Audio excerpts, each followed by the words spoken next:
Mr. President. Here. Would everyone please stand for the Pledge of Allegiance and remain standing today for remarks by Councilmember Rich Paul.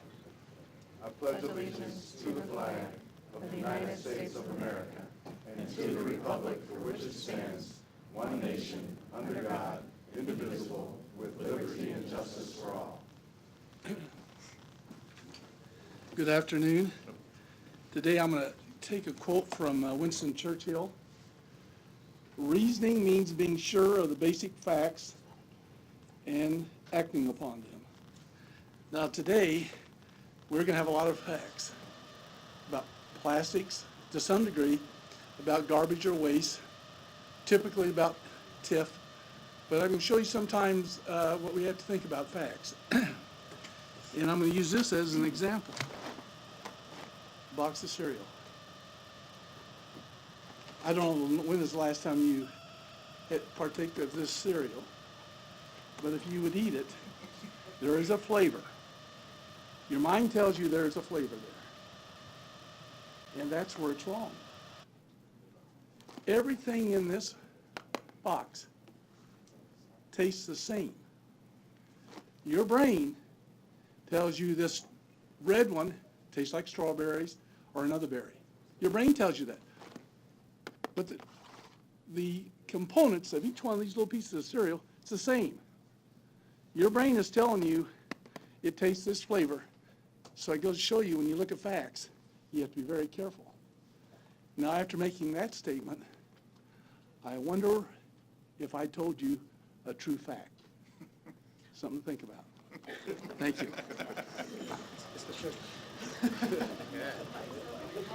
Thank you, Mr. Paul.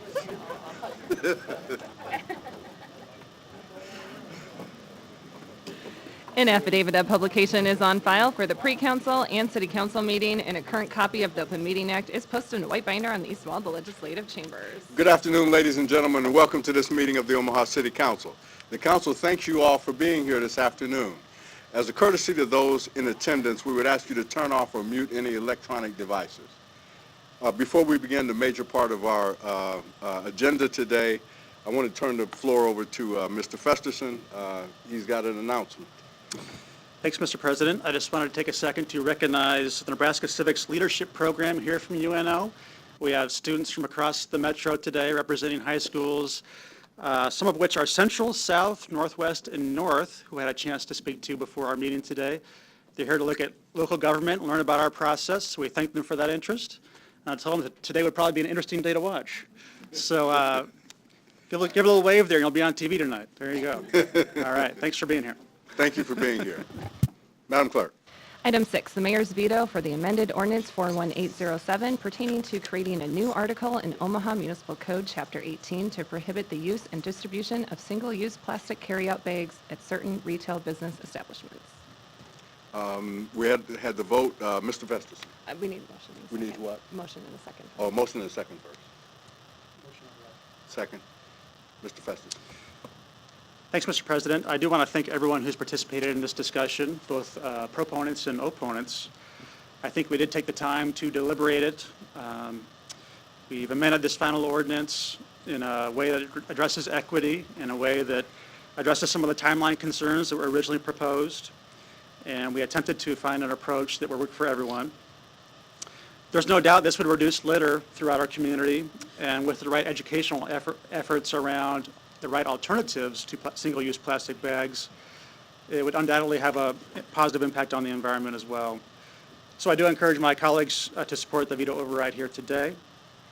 And I do want to thank also the thousands of citizens that supported the effort. They're eager for city government to do something proactive in this area. And it's been exciting, I would say, to see the engagement by young people throughout the community on this. They've really been energized by this effort.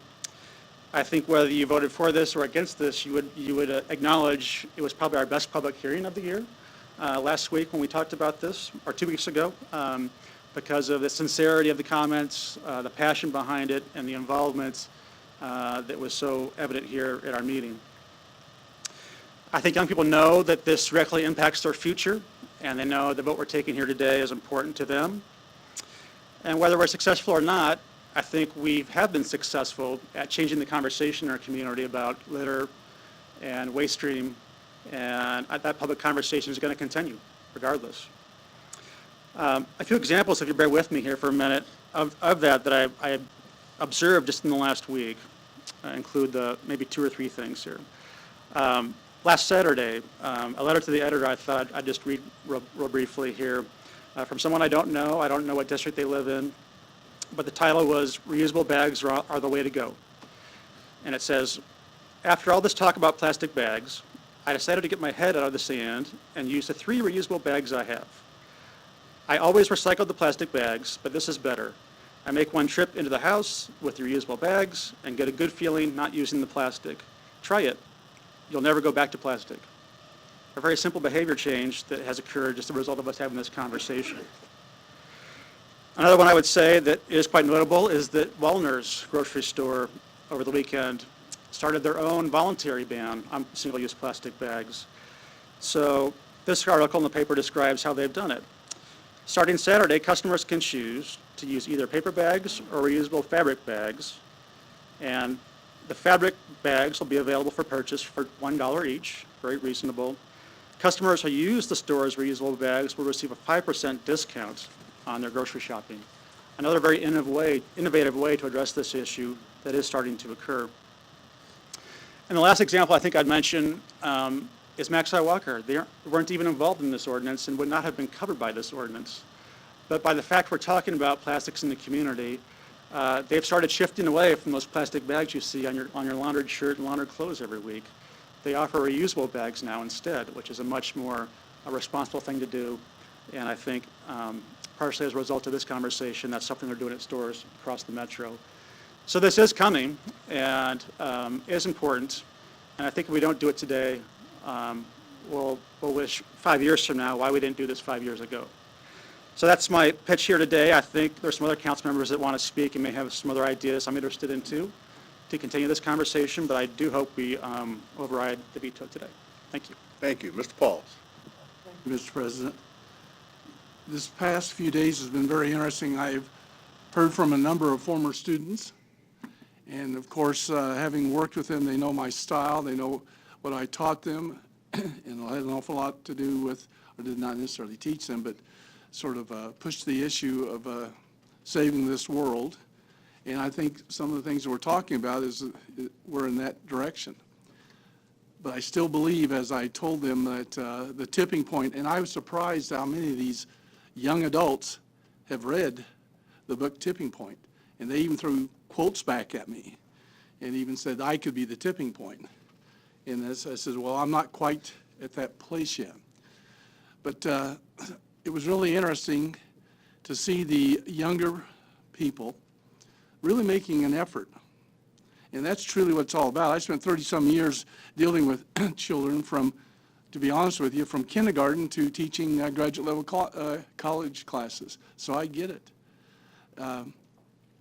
But before I go on, I'd like to call a couple people up here, this will not be long, that I've met in the legislature, and they were in the business area of the groceries.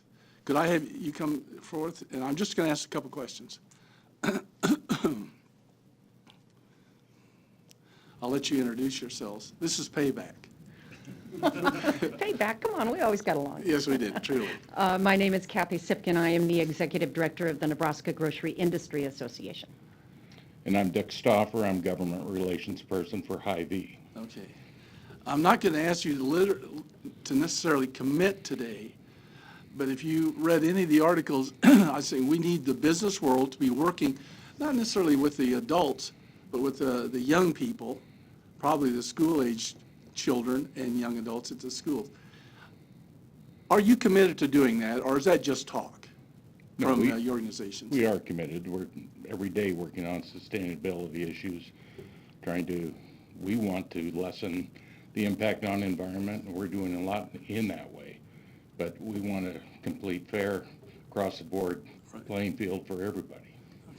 Hey, Kathy, since you represent the grocers. And we have had ongoing discussions for more than a year about different aspects of helping in the environment, of controlling not just plastic, but litter. And there are going to be programs that will be introduced in the very near future that I think everyone will be happy with.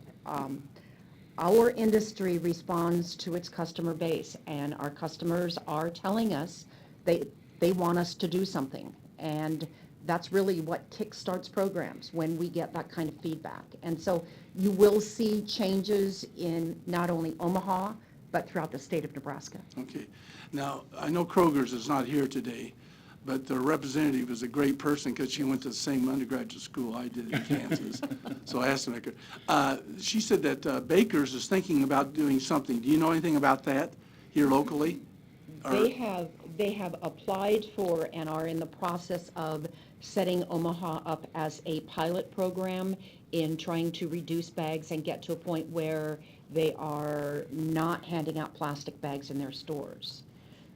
Our issue statewide is that one size doesn't fit all. Right. One solution that will be for the Baker stores may not fit some of the smaller independent retailers, and we want everyone to find their own solution while going down that path of reducing, reusing, and recycling. Okay.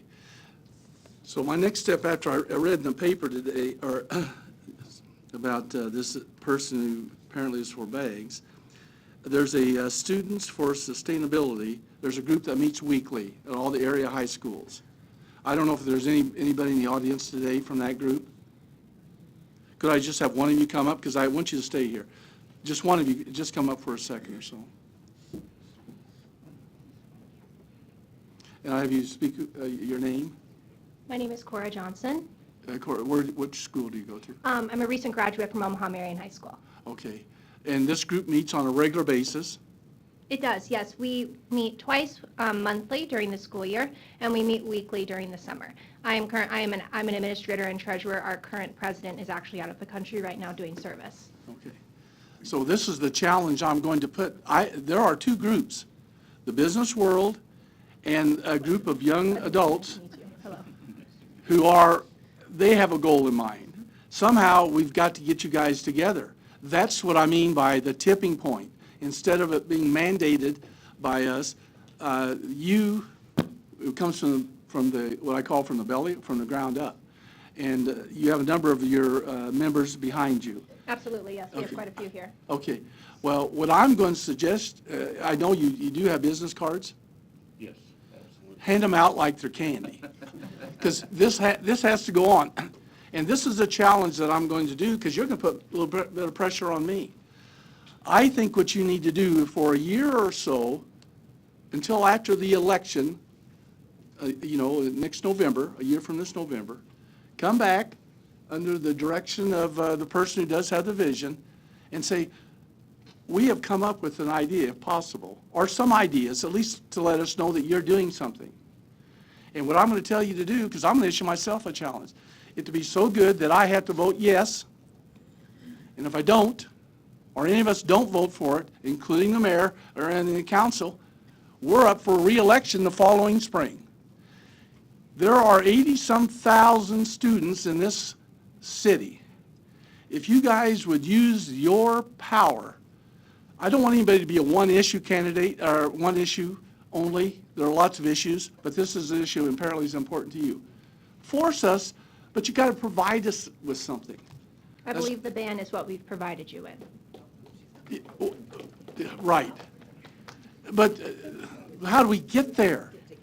Yeah, you need to get together, not just to say that's it. You need to get together and work it through. I believe there were over 10,000 signatures on the petition to put this year. You see, I want you guys to be talking to each other, the business and you. I think that we have never been against that, but that's not truly what today is about. I understand that. But if you want to get beyond today, you got to get beyond that. I'm asking you to think larger than that. That's why you need to meet with these individuals and see if we can get something going. Because otherwise, it's all or none. It's what you're saying. And I don't think it has to be that. I think it'd be very important for you to pass those out to the different individuals. Thank you. And we can go from there. That's what the point I'm trying to get across. We're in that first inning. And that's what I think for it to happen. And I think Mr. Harding has a process that he'd like to talk about that would add some more steps to this whole thing. Thank you. I appreciate your help. Thank you. Thank you. Thank you. Mr. Harding. Thanks, Mr. President. I think I'm going to start out by, this is a quote from the CEO, and I might mispronounce it, but Veolia, which they are a part of the Alliance to End Plastic Waste. And it says, much to what Councilmember Pauls was just talking about, addressing plastic waste in the environment requires the participation and long-term commitment of all aspects of society, including consumers, manufacturers, technology developers, the finance community, government, and civil society. No one country, company, or community can solve this on their own. And I talked a couple weeks ago, or I guess it was last week, no, it was 2 weeks ago because we had Memorial Day, about wanting to be more comprehensive in our approach about this. And it's, plastic waste is, in my mind, what I think the true issue is. And it's not just the plastic bag, but plastic waste. But we also have to acknowledge that plastics in our society have benefit too. I mean, you look at the car you drive today versus the car you drove 20 years ago, how much less steel is in there and how much more plastic is in there and how much more fuel efficient those cars are and how much that is of benefit to the environment. So I started working on a resolution that's now kind of going through the law department that addresses this issue of plastic waste, not just the plastic bag. And the quote I just read suggests and is in line with what I'm hoping, and I think what Councilmember Pauls just talked about is getting the stakeholders together and working on a plan that addresses plastic waste and not just one component of that, as well as not just niches of those who either use or supply some of those plastic bags or other forms of plastic, so that we understand that when we were just talking about, you know, we used to have styrofoam cups up here, and now we have these cups. And I asked, I won't name who, but I asked where we throw this when we're done, and some people said in our green bins, and that's not right. So education is a big part of what needs to happen as we move forward and have kind of a more organized plan of how to address this, and not only for Omaha, because remember, we live in a large metropolitan area, and you can go across the street on Harrison and be in Sarpy County, and that store may not be affected by it. So I'd like it to also be more comprehensive in nature in terms of locale and include some of our surrounding communities in this conversation. So the resolution I'm working on, I hope to have it by next week, and if it's not next week, it'll be the week after, but it addresses kind of that issue of how do we go about looking at plastic waste and not just the plastic bag. And I'll touch on, Mr. Festerson and I talked about this a little bit this morning as well, is that here you have Woolner's who occupies 16,000 feet. And the ordinance as it was written suggested that it was those that are 10,000 feet and under would be exempt. But here you have someone who's engaged in the conversation, much like Hy-Vee, much like Kroger's, much like other operators, who are taking steps and taking measures, even without an ordinance in place, to address this issue of plastic waste. And those that are below 10,000 feet, which I'd venture to say are probably suppliers of a lot of that plastic, or potential plastic waste. What I'm talking about doing with this resolution would include those people as well, too. The other thing I'd like to address is that we talk about trying to be forward-thinking and leaders, and one of the things that we could do, too, is, again, I'm talking about, you know, where things go in the green bin or in the orange bag. And we have an opportunity, I think, in some of the conversations I've had with First Star or potential maybe waste hauler for the city that would be interested in a pyrolysis plant, which would take some of those plastic waste byproducts or plastic waste and turn that into fuel, which is something that we could be leaders on as well. So I just wanted to be on record that I'm working on this resolution to help address the issue of plastic waste and get stakeholders together, both users, consumers, younger people. One other thing I was going to say, I know the engagement of the young was very impressive, but I'd also say the engagement of the maybe not so young who have emailed me and have testified, I think is also impressive as well. So that's my resolution that I'm working on, and I'll be supportive of upholding the veto, but no, I just wanted to know and be on record that that was in the works. Thank you. Thank you. Ms. Melton? Thank you, and I won't repeat what Councilman Harding just said, but I agree with him, and actually, Councilman Pauls, you've made a lot of statements today that I've smiled at, right?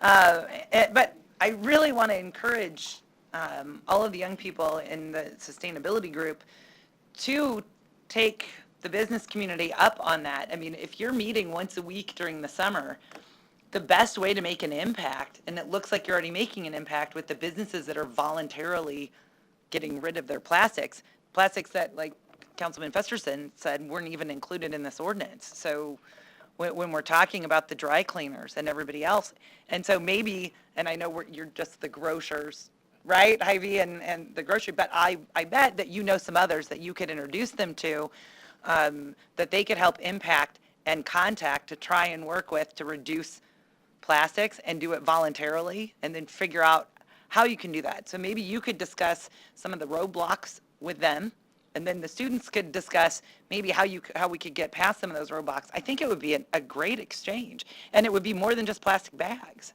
I mean, it's not just plastic bags that are the problem. And I guess the one thing I like the biodegradable plastic bags better than the paper bags, because the making of the paper bags is actually harmful to the environment as well. So what we need to figure out is how can we do this responsibly so we aren't harming the environment even more? And how can we get the business community to do that and make it across the board, make it fair across the board to everybody? So I really like that challenge, and I do hope the students will take the business community up, and that maybe you could even give them other contacts so that when you have your meetings, it's not just with you, but it's with people outside the community and in the community that could help that. And if you ever have a meeting, and I would love to attend as well, so that we can continue to have that conversation of what we can do.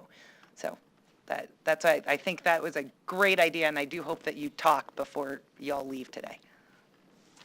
Thank you. Mr. Jerem. Yes, thank you, Mr. President. I believe that the case was made, it was compelling, and there's a sense of urgency to this issue when dealing with our environment and the havoc you see daily in news and print, on TV and the internet, and the time to act is now. And I really want to applaud those who engaged in the debate, particularly those that were the youngest, because you're the next generation. And my sense is today that there's not the votes to override the veto, because it takes 5, and from what we've heard so far from 3, 4 plus 3 is 7. It doesn't get us there. But there's an ebb and flow to every struggle. Some days you have setbacks. You step back, you regroup, and it's not what the council or court said the last time they were asked. It's what's the next time. Regroup and come back. And there's also something wonderful about the democratic process, and that's the right of the people to petition the government. If you have 10,000 signatures on a petition, you could really find yourself in a position to leverage that support to petition the government to put this ordinance on the ballot for a vote of the people. with 15% signatures from registered voters in the city who voted in the last city election. So that might make for a good summer project, if you ask for me. It's fun to go to the pool or to take trips overseas, but that's citizenship in action. So don't get discouraged. Keep on going. Thank you. Thank you. Mr. Palermo. Thank you, Mr. President. And just to briefly get my thoughts out as well, I would say the three things that sit with me right now is when we hear what is the percentage that this will change moving forward. It doesn't matter if it's 1% or 5 or 10. Any change that you make moving forward is a change in the right direction. So that's one thing you have to remember. I heard somebody on the proponent side a couple weeks back say, it's okay on how this ends because we're not going to go away and this isn't going to go away. And if you stay with that and you hold true to it and you truly believe in this, then I believe that's where we're going to be. So, and I also did the math, and if we need 5, we're close, but we're not quite there. Thank you. Let me just say, as a co-sponsor of this particular piece of legislation, I agree with my colleagues who are in favor of overriding the veto. I know it's not likely going to happen, but I think people have given you enough information here that you have some choices to make, and we all have a choice to make too, and I have a choice to make. I'm going to be watching very closely what the students do and what the industry does, because, you know, if I'm not seeing enough action, this is not going to be over. And I'm going to introduce something else, and we're going to be back down here again talking about it, because this issue is critically important. And we talk about the litter problem, and I think that is, and I agree that it's a byproduct of that, but the fact of the matter is, what I'm concerned more about is the plastic that gets into our rivers and our lakes and our oceans.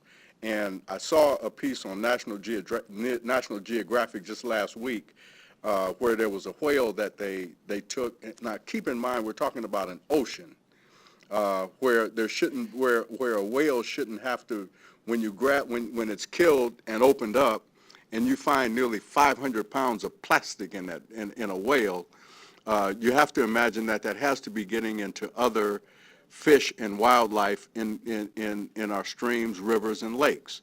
So to me, and what they eat is what we eat. And the toxins in that fish and those fish byproducts are things that we would be consuming that will not do well for us later on. But today, keep in mind that there are some options on the table for those of you who still want to push this. I'm going to be watching the students. I'm going to be watching the industry. And if the movement is not fast enough or not clear enough or not concise enough, I'll be introducing something else to address this. So don't think that this is over. There are a number of areas that we can go in. But for me, this issue is too important to not keep an eye on it and to not address it and to not bring back legislation if things aren't moving fast enough. So it may be a setback today, but be encouraged that there are things that'll happen in the future, and they may happen faster with you all continuing to push. With that, there are no more lights. It's been moved and seconded to override the veto. No further lights. Roll call. Palermo. Festerson. Yes. Harding. Jerem. Yes. Melton. Pauls. Mr. President. Yes. Motion fails 4-3.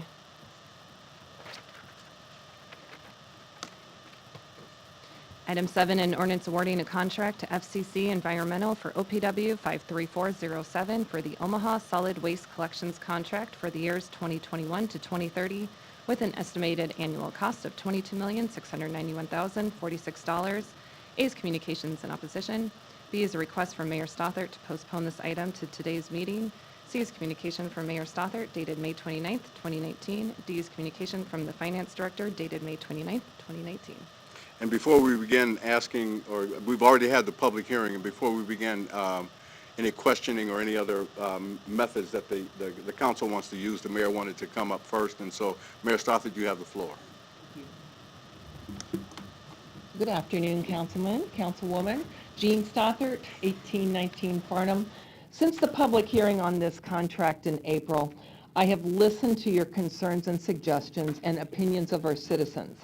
I've talked to all of you as we developed a plan to address the most common concerns, which are separate yard waste collection and a third cart for families that need the extra capacity. And I have made a commitment to deliver on these value-added additions. First, I have already directed the Public Works Department to develop the bid documents for an additional contract that will provide unlimited, separate curbside collection of yard waste during the peak times of the year, 6 weeks in the spring and 6 weeks in the fall, at no additional cost to the homeowner. The collections would take place on Saturdays in addition to the 5-day schedule for normal collections. On the 6th collection day, all of the yard waste collected during these 12 weeks would be delivered to the Omaha Grove facility and not the landfill. It will allow the contract to be awarded to multiple companies, giving smaller companies an opportunity to bid on a city contract. In the letter I sent you last week, I estimated the cost at $500,000 to $600,000 annually. Now that the bid development is underway, the estimate could go higher, but we really don't know and won't know until the bid gets back, especially because we will offer multiple bidding options.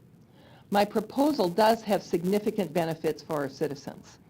The peak season collection schedule will be unlimited and it will be free. If we do not offer this alternative, all yard waste that would be placed outside of the carts will only be collected in bags with stickers that are prepaid by the citizens. I look at the volume of yard waste this time of year, and it seems like that's an easy choice. Free, unlimited collection at times of the year when we need it most, or citizen-paid collection by the bag year-round. The second part of my proposal is to offer a third cart at no charge to the households for families of 5 or more. City code allows families of 8 or more to exceed the current weekly garbage limit of 5 32-gallon trash cans. I will ask you all to amend the code from 8 persons to 5 per household. The request for a third cart can be managed during the exchange program already planned after the first 90 days of the program, when we will be exchanging the larger carts for smaller ones if the homeowners request them. When we did test the automated collection system in 2017 of 2,500 households for 6 months, our follow-up survey showed that only 16% of the participating households wanted a third cart. I remain committed to my recommendation to award the contract to FCC for a 2-cart collection system, 1 cart for weekly trash and yard waste collection, and a 2nd cart for bi-weekly recycling with a free option for the 3rd cart. FCC has a history of providing service to cities of similar size to Omaha. West Central Sanitation does not. In the bid responses, FCC committed the highest number of trucks and personnel of all the bidders for a weekly 2-cart commingled and bi-weekly recycling collection. FCC plans to use 59 trucks to collect 300,000 carts using a 2-cart system. By comparison, West Central proposes to use 61 trucks to collect 450,000 carts with the 3-cart system. That's just 2 more trucks for 150,000 more carts. This contract is too important to take that kind of chance. The decision should be about job performance and financial risk. After a thorough analysis, Finance Director Steve Curtis says that there is no financial risk with FCC. And in our opinion, FCC has the ability to provide the most reliable service. Consider the delays that we are currently experiencing with waste management. If one of the largest companies in the country can't provide the services required by our current contract, why would we take a risk with such a smaller company? FCC has fleets of trucks in other cities in the United States and a $1.4 billion in capital. In their bid documents, West Central reported it had 80 garbage trucks in its entire fleet. They will need to borrow money from the bank to purchase the trucks to provide basic level of service for the city of Omaha. FCC's expansion to Omaha will also bring jobs to Omaha. 130 Omaha employees, a local call center in Omaha operated by Omaha residents, and a local division, FCC Environmental Nebraska, headquartered in Omaha to serve and develop future Midwest customers with the potential for additional jobs. I've listened to your concerns and I've responded with appropriate solutions. And now I'm asking you to trust the experience and the expertise of our working group, our finance director, and the independent review to support the new options that we are offering, and to choose a company that has a proven record of experience and financial capability to be successful in Omaha. I encourage you to support FCC. Thank you.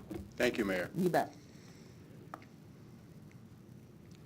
Council members, we've already had the public hearing. Are there any comments, or is there a motion? Mr. Pauls? I have a couple of comments. Sure. I understand the mayor saying this additional 6 weeks in the spring and the fall. Now, that can be by anybody. So that's nothing special just for FCC. I understand that's going to be bid out, but no matter who we pick, that could work. And the interesting thing about it is earlier in the game, when I said, let's break the city down into certain sections, we couldn't do that. It was too hard to handle. Now it's okay. I can remember one time, I even said, hey, maybe the city ought to be doing our own. Oh, can't do that, which I get. Then break it down into certain sections because the city is different in certain areas.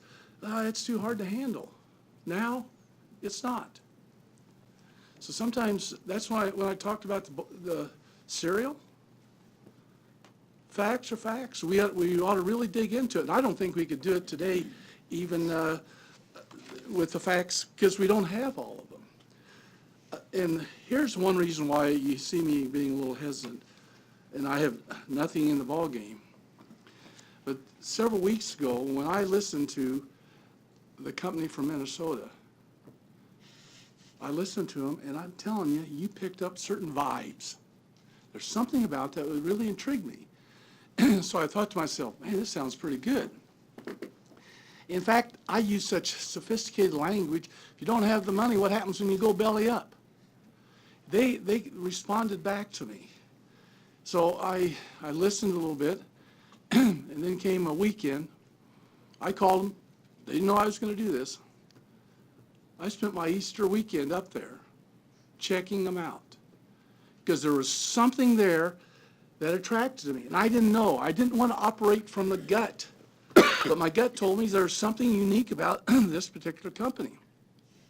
So I went up there. They wanted me to go to one town. I said, no, I want to go to this town. So I even sort of threw them off there a little bit. I said I wanted to go to Mankato and see what they were like. So I did. And the people who I talked to, I didn't talk to the people in suits. I did talk to them, but I listened to the guys who drove the trucks, the guy who directed them. And as I walked into one of their bays, I even got splashed a little bit because they were cleaning out the containers. So I got down there. I got down in what I call the deep and dirty. I followed the trucks around. Here again, I don't have any background in that. I will admit that. But I followed them around. I looked. I listened to how they talked to each other. If our city, if we could talk to some of our people who, what I call the guys and gals who really work, because that doesn't happen. Because I've talked to the people down here who work the streets. But I picked up on this company something there. So that told me the culture of that company.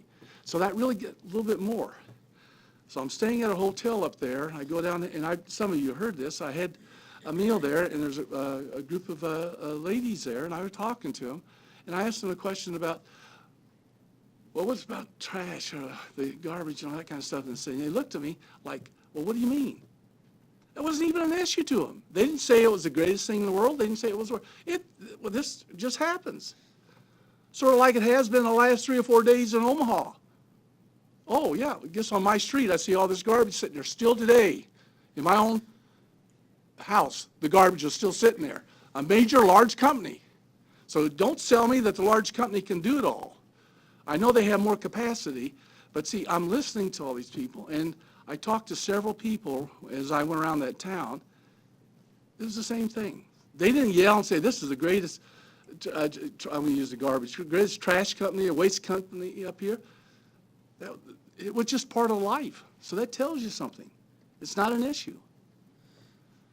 So then what I thought after talking to some of the guys, and I called up there, not to management, but to some of the guys who work, who actually, not that they don't work, but the guys who I believe who make the company go. Every time I get up there, it's immediate. You can just tell that they feel good. But here's another thing too. I talked to, as I was leaving town, I talked to the city administrator. I said, what about it? He said, I've been here for I don't know how many years. Said, I've never had a complaint. Never had a complaint. And then I said, well, did anybody from Omaha call? No. I thought to myself, well, there's something wrong here. So then we get back. HDR does a good review. I have to commend them for the good review. I see a lot of phrases in here. It says reasonable, reasonable, reasonable. And I see a couple of questions where they said there's risk. But then you read into the document, they will say, here's an example, that it is a risk, nor did we conduct a field work to help verify this company's proposed collection efficiency. They didn't, and I understand that, but it's something else that they were critical of, but did not conduct extensive site-specific data review for zoning and utilities of their building. But those are two criticisms, but then they said, they themselves admitted that. You gotta realize I've read too many college dissertations to find out where you start reading in between lines, you start seeing some things. Ask the question, HDR, in the group that I was at, is this a company that should not be taken a look at? They would not say no. They didn't say yes with bells on, but they kept saying, well, there's a risk. So they were telling us things, and I was just amazed at the information that they were giving us. They didn't say no, they didn't say yes. And then question about the finances, because that's another significant thing. So I called up. At that time, nobody from the city had contacted the bankers. I said, we ought to contact, if you read in here, HDR said that was the city's responsibility. Now, eventually they did, but when we were told that it wasn't, the company had some problems, we hadn't even talked to them. So do you see where that's why I led off today with a box of cereal. I'm trying to say we have to look at the data. Now, I'm not saying all the information is correct or it's wrong. That's above me. But that leads me to believe that we're not there yet. And then when we do have a new proposal that we're going to put out additional contracts, which I think is great, because I said that's one thing I needed to even wherever I go with. We need to pick up, because in my neck of the woods, those weekends, the people are very upset if it's not picked up. It was interesting. Now we can do it, but couldn't do it before. So that's why I think we ought to still dig into this. I know we have time limits on this. And I could go on, but I do need to call somebody from West Central up here, because I have a couple questions to ask. Could I have somebody come up and introduce yourself and your address? And I just have a couple questions to ask. President Gray, members of the City Council, Don Williamson, owner and president of West Central Sanitation, Wilmer, Minnesota. Okay. And I know this is not a public hearing where you could talk on and on. I mean, as I discussed it. But there are two questions that I need to have answered, to you answer for me, because I hear you're too small to handle a city like Omaha. So somehow you're going to I'll give you two questions. You need to answer, why are you large enough to handle, or what kind of experiences do you have? And do you have the finances to run this company? You got to prove it to us in some way. Sure. So I'm, answer those two questions, and I would be. President Gray, Councilor Pauls, members of council. West Central Sanitation is a very simple story, one of hard work and high values. And to answer Councilor Paul's questions, the biggest concern that has come up after the recent vetting by HDR, I believe from Mayor Stoddart and from city staff, is that are we big enough to handle the city of Omaha? And the reference continues to be pointed out that our largest contract is 1/7 of the size of the city of Omaha. I would like to point out that that is one contract. We have 38 municipal contracts. That's only one they're referred to. And that one contract is only 3% of our business. In addition to that, we have over 100,000 subscription customers. We have thousands upon thousands of commercial and industrial customers. We operate and own 4 transfer stations. We have 5 operating sites. We operate in 21 counties in Minnesota. And every week, we cover over 12,500 square miles in Minnesota in climate and weather, such as you're used to, and sometimes a little worse, I might add. But in reference to that 12,500 square mile operating area, I'd like to remind you that the city of Omaha represents only 1% of that square mile by 142 square miles. Our company is proven to be able to handle the task of servicing the city of Omaha. And when it comes to finances, Councilor Paul, we have sent you a letter from our bank assuring the funds to buy the real estate at a higher price that HDR recommended, if you'll be reminded of that letter. They suggest that we would need to spend more, and it also covered all the equipment to cover the more robust plan if the city would choose to go with the yard waste option. So, sir, I'm debt-free today. I've been in business 40 years. I am the owner. With me today is my son, Taylor Williamson, and my operations manager, Ray Sweetman. We are very interested in providing the solutions your city deserves. Let me ask you, I've heard 2 carts and 3 carts. What is the difference between your contract of 2 carts, and the proposed contract from SCC? What's the financial difference? Do you have that figure on you? If I may refer, they're a little more with the numbers than I am sometimes. $7 million a year. But the $7 million between the 2-cart system that I believe FCC proposed and our 3-cart system was the difference between that bid is $500,000. Okay. So in other words, your 3-cart is system. comparable to some degree to their 2-cart. Yes, sir. I mean, you know, where I came from, in small town myself, that there's something there. Your 2 carts, if we go the 2-cart route, it would be A savings of $7 million $7 million. to the city of Omaha. And then if we wanted to do the 3, not with you, but with somebody else, a contract, You can do that. you could do, I mean, that's what I'm saying is facts. Let me bring up one more time.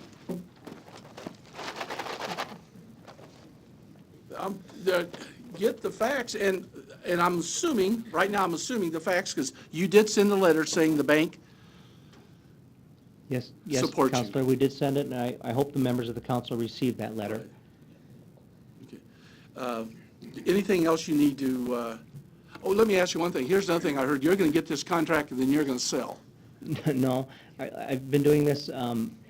I never planned to be in the trash business. I need to tell you that. I got out of college and didn't plan to be, who plans to be a trash man? I didn't. I think God had other plans for my life, and we've been blessed with a growing business, rich relationships, wonderful communities that we serve. As our record shows, we have wonderful relationships, and I value those highly. I value the opportunity to work with great employees and great communities. And we've had Omaha on our mind for over 20 years, and we've been watching it closely. We can solve your problem. Our biggest idea of success is customer satisfaction. We don't focus on quarterly stock reports. The only stock we have is what I have. And our idea of success for the city of Omaha would be to get the trash business out of the front page, sorry Omaha World Herald, but to get the trash business of Omaha off the front page. And the only news I would like the mayor and the council to hear would be of satisfied constituents. That would be success to me and our company. And we can deliver that. Okay. Do you work for the council and the mayor?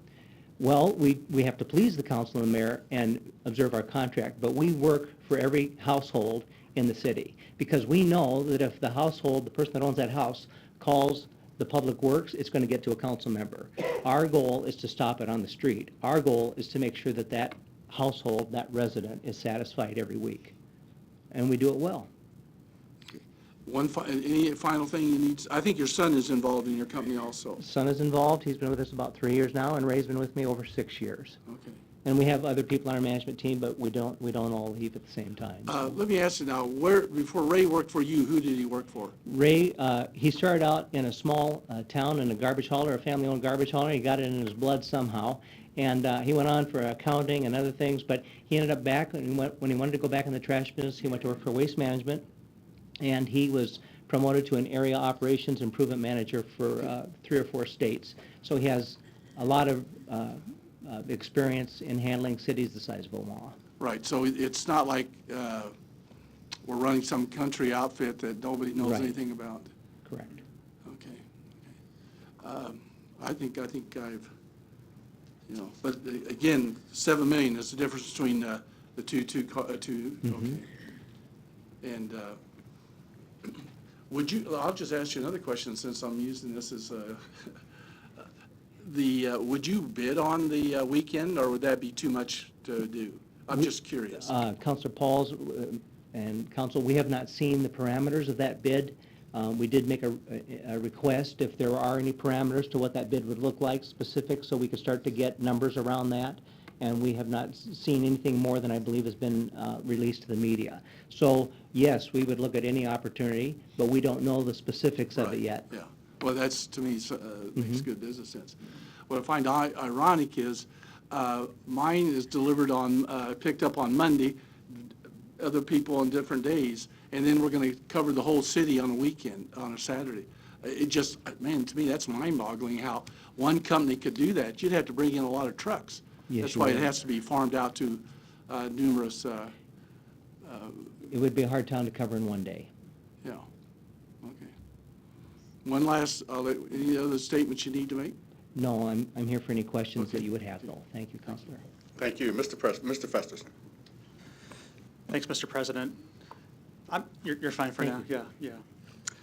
I'm not supportive of the proposed contract, and that's primarily because of the service that's been selected. The two-cart system and the commingling is not something I support, and I've been consistent on that for years, so that shouldn't surprise anyone. Since that contract was selected, I've continued to hear concerns from my constituencies, and it is mostly about capacity. There's no way their trash and their yard waste is going to fit into one cart every week. They're very vocal about their support for composting and the Omaha Grow program. What was selected would effectively end Omaha Grow over time because of the commingling. And the yard waste stickering, I think, is problematic for them. But I did vote to delay this several weeks ago on the notion of trying to improve the situation and trying to respond to some of those concerns that I think everyone had. But I still have way too many questions today to move forward with this. I would be a no vote today if we're voting today. Jim, can I ask you a few questions about the supplemental services to hopefully clarify a few things for me? So what's on the table is not just the proposed contract, but this additional bid to try and address some of these concerns that have been raised. But my perspective is, right now, I can't imagine approving a $230 million contract based on a letter of intentions that sometimes change. I would be much more comfortable if I had an actual bid and actual numbers and actually knew what that would cost and what that would actually do and how it's going to be done before I'd ever vote on something like this. So can you provide any more insight as to the status of that, when you'll have those kind of answers, what the plan of design might be? And I also would prefer maybe a clarification of costs to, it's been estimated at $500,000, maybe net of the spring cleanups, but then we've had others say, well, that could be as much as $10 million. That's a huge range. Yeah, thank you. Jim Tyler, City of Omaha Public Works. A couple questions there. Let me try to start with the concept that we're working on, and we have staff starting to look into this because we're seeing how other cities do this, is to have a supplemental yard waste service. We did talk about these things during the development of the RFP, and what changed during why we think we can do it now and why we said we couldn't do it then is because we were asking the question wrong. We were trying to do it on the day of collection. We think if we do it on Saturdays only, that there's enough resources in the city of Omaha with the capacity of the local community drivers, the small companies, some of the larger companies that serve Council Bluffs, Sarpy County, that within those over 250, 300 trucks that are out there, that the capacity is there to provide that Saturday-only service. And the concept, and it is still a concept, but we're confident the concept would work, is you would do something that you divide the city into zones. And what those zones look like, we don't exactly know. We'd have to figure out what made sense for the city. But the concept is somewhat like what we do with the city's street department, their snowplow, where you can have the smaller contractors serve those smaller zones. You can bring in competition from multiple bidders. A larger company could bid on multiple zones. So that again, I'm going to say that's a concept that we've been talking about for a number of weeks. We have staff looking at that, talking to other communities, how that would exactly work. But again, I'd like to say that's a concept. A timeline, and let me add something to the costs. The $10 million that you're talking about, that's a number that was provided in a letter from West Central Sanitation. As part of that $10 million, there was $8 million to purchase trucks that we would not have needed in our bid because we would be relying on trucks from within the community that would service that. It wouldn't require the purchase of additional trucks. Also in that bid, there was a line item for additional carts that would need to be provided. We would not be having that as a part of our bid. So again, it would be at the curb in a bag within multiple zones to encourage local participation over those spring and fall peak periods. I guess to put an upper bound on a cost, I'm going to call this a very upper bound, okay, is they had a $10 million cost with $8 million in trucks amortized over time and $300,000 in carts. So that brings you down to under $2 million, 1.5, 1.7 million. I know that's more than what we talked about, but it's nowhere near that $10 million. And we think we can do it for less resources that they said were needed.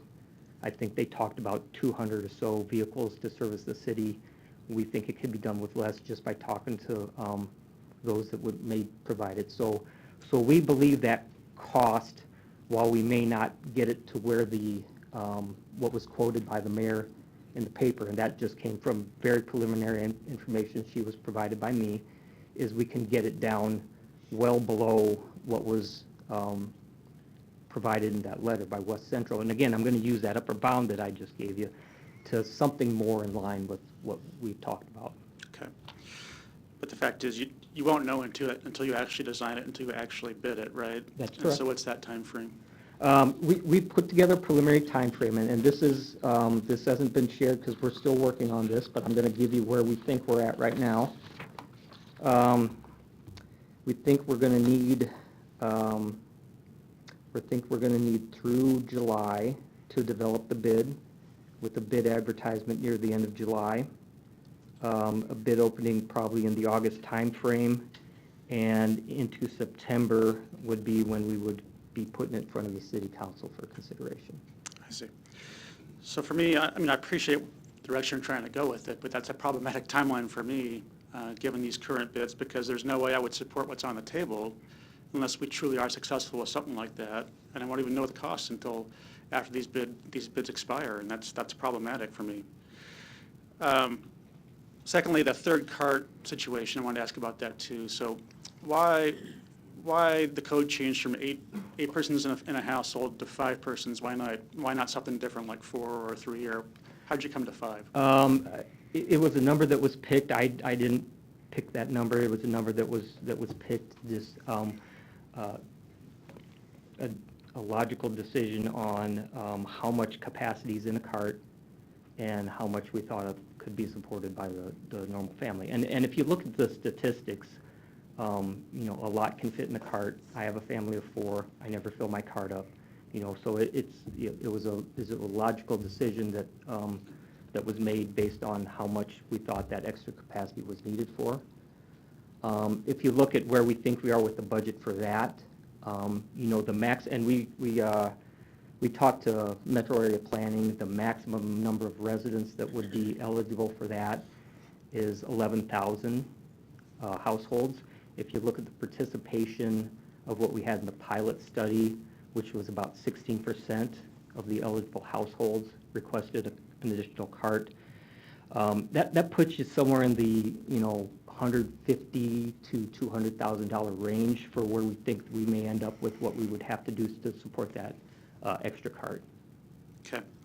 So I understand that, but I would also observe for those in my district expressing capacity concerns, that's not going to help very many of them, I don't think. So I haven't taken a position on the companies, FCC or West Central. I think they're both very capable. I don't think the HDR study concluded one thing or another. I just observed some risks that probably exist in all the options we have. And it does concern me, take out the numbers for a minute on your analysis of this extra contract. There is still that concern of seasonal work and seasonal drivers, and I've heard that story before. That's where we are right now with waste management, and that has been a problem for 3 years that I'm not going to do again. So, as I said today, I'm either a no, or if folks think it's reasonable to delay and try to get some of these answers, I guess I would do that. But if I'm not even going to have numbers back on this supplemental bid, I don't see how that's going to be helpful to me prior to July. And then lastly, just because this does get buried a little bit when we talk about all these operational concerns that are very important. But one question I'm interested in, especially as long as we're talking about plastics today, is what happens to people's current trash cans? So I get asked that question a lot. And I did ask it as a follow-up when these bids first came in and didn't feel like I got a very solid answer as to what's going to happen. So if there's, you know, probably 500,000 trash cans at least in the city right now that are plastic and that would go away if we're adopting carts, how are we handling those, and are we going to handle those in a responsible environmental way? So the way I can answer that, and it's something we would still work on, but when that question was posed and we were talking with FCC, you know, FCC talked about a program that they used, I believe it was in another community, or a program that they had where it's, I think it's a company they work with that recycles these things. So don't have the details of that in front of me. It was a letter that was sent to me about how they would be able to handle the recycling of at least a portion of those carts. Okay. Well, obviously want a more detailed and responsive answer on that too. All right, thank you. Thank you. Mr. Hardy. Thank you, Mr. President. Jim, I'll, as long as you're there, I'll try to ask a couple of questions as well too. If we did go to the 6 weeks in the spring and the fall, would there still be a sticker program for the rest of the year for those that would want to participate, or is that being contemplated? The sticker program, no matter what, is part of the bid. Okay. So that sticker program exists no matter who we select. Okay. So regardless of if we go to a 6-week spring, fall, or not, that the sticker program is in there regardless. Is that Yes, correct? it's part of the bid. All right.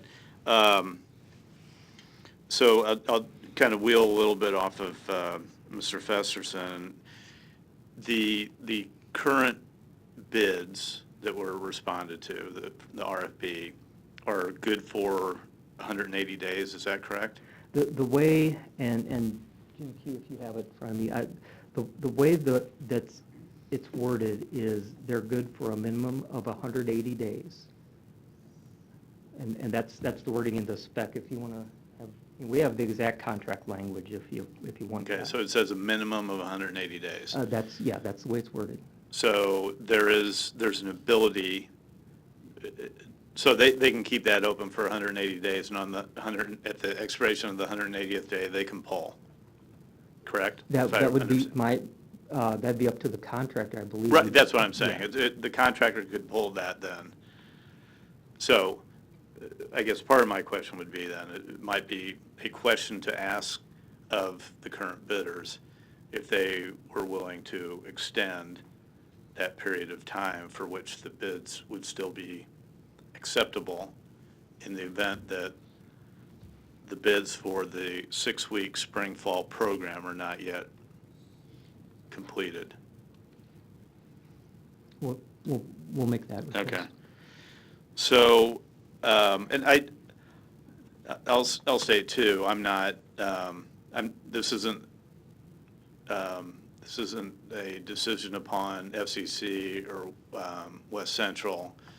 But if we go to the 6-week period of spring and fall unlimited pickup, I would think that if we went to the 2-bin system with West Central, that would be, I think I've heard the difference is a $7 million difference, less. Is that correct?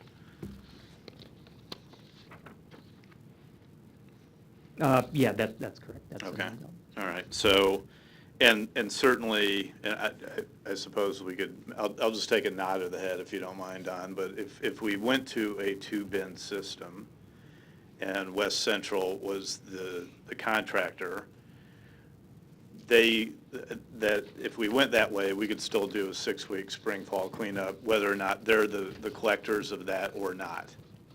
And I'm getting a nod of the head, yes. So it also seems to me, it seemed, when I first heard about picking up on Saturday only, that seemed like a pretty large task. And I started to think that, you know, if to be more, I think, reasonable or that it might make more sense, maybe if during that period of time, maybe what we do is actually, because, I mean, it's coordinated today. We have 3 trucks, or should have 3 trucks running through the neighborhood on the same day today. We should have solid waste, yard waste, and recyclables. And you would think that as we're thinking through this process, maybe, rather than just a Saturday pickup, if you're thinking that you're going to have other bidders, other local bidders looking for some of that business, that maybe we could coordinate with those to have those pickups for yard waste follow the same pattern or the same schedule as what would be at that time, what would be the two-bin system, if that's the way we go. And that way, you know, I know we're supposed to, some say on the 7th day we rest. No one really does, but maybe we could have it the 6th day too. And really, to be logical about it, how many people are probably going to come home on Friday night, get all their yard work done so that they can have it up on the curb Saturday morning? It would make more sense to me that as you think through this process of a 6-week collection period in spring and fall, that it just be coordinated with the regular day pickup. Now, that may be a challenge for the assets of whoever's bidding on that, because maybe they're using their assets in different ways during the week, but it's just maybe an idea to contemplate as you work through this. I'll mention a little bit about the HDR report too. I too, look, I think both bidders we're talking about today, I'm fully convinced either one of them could do the job. I didn't see anything in the FDR or HDR report that gave me concern or was a silver bullet to take them down. But at the same time, I think FCC's obviously very well qualified and has a track record. So my concern is, I think much like Mr. Festerson's, and I said this to the mayor last week, is that I would rather not be in a position where I'm agreeing to a process and a contractor without knowing the full cost involved for the entire program. And if that includes a 6-week pickup in the fall and the spring of unlimited yard waste, that's something that I need to put in that equation. I think the other thing we need to, just to really complicate things now, the other thing we need to also address in the equation is recyclables, because we know the recyclable market is where it is, and that's part of what we need to be putting into that equation when we're talking to the taxpayers about what it costs to pick up yard waste, solid waste, and recyclables. Thank you. Thank you. Mr. Jerem.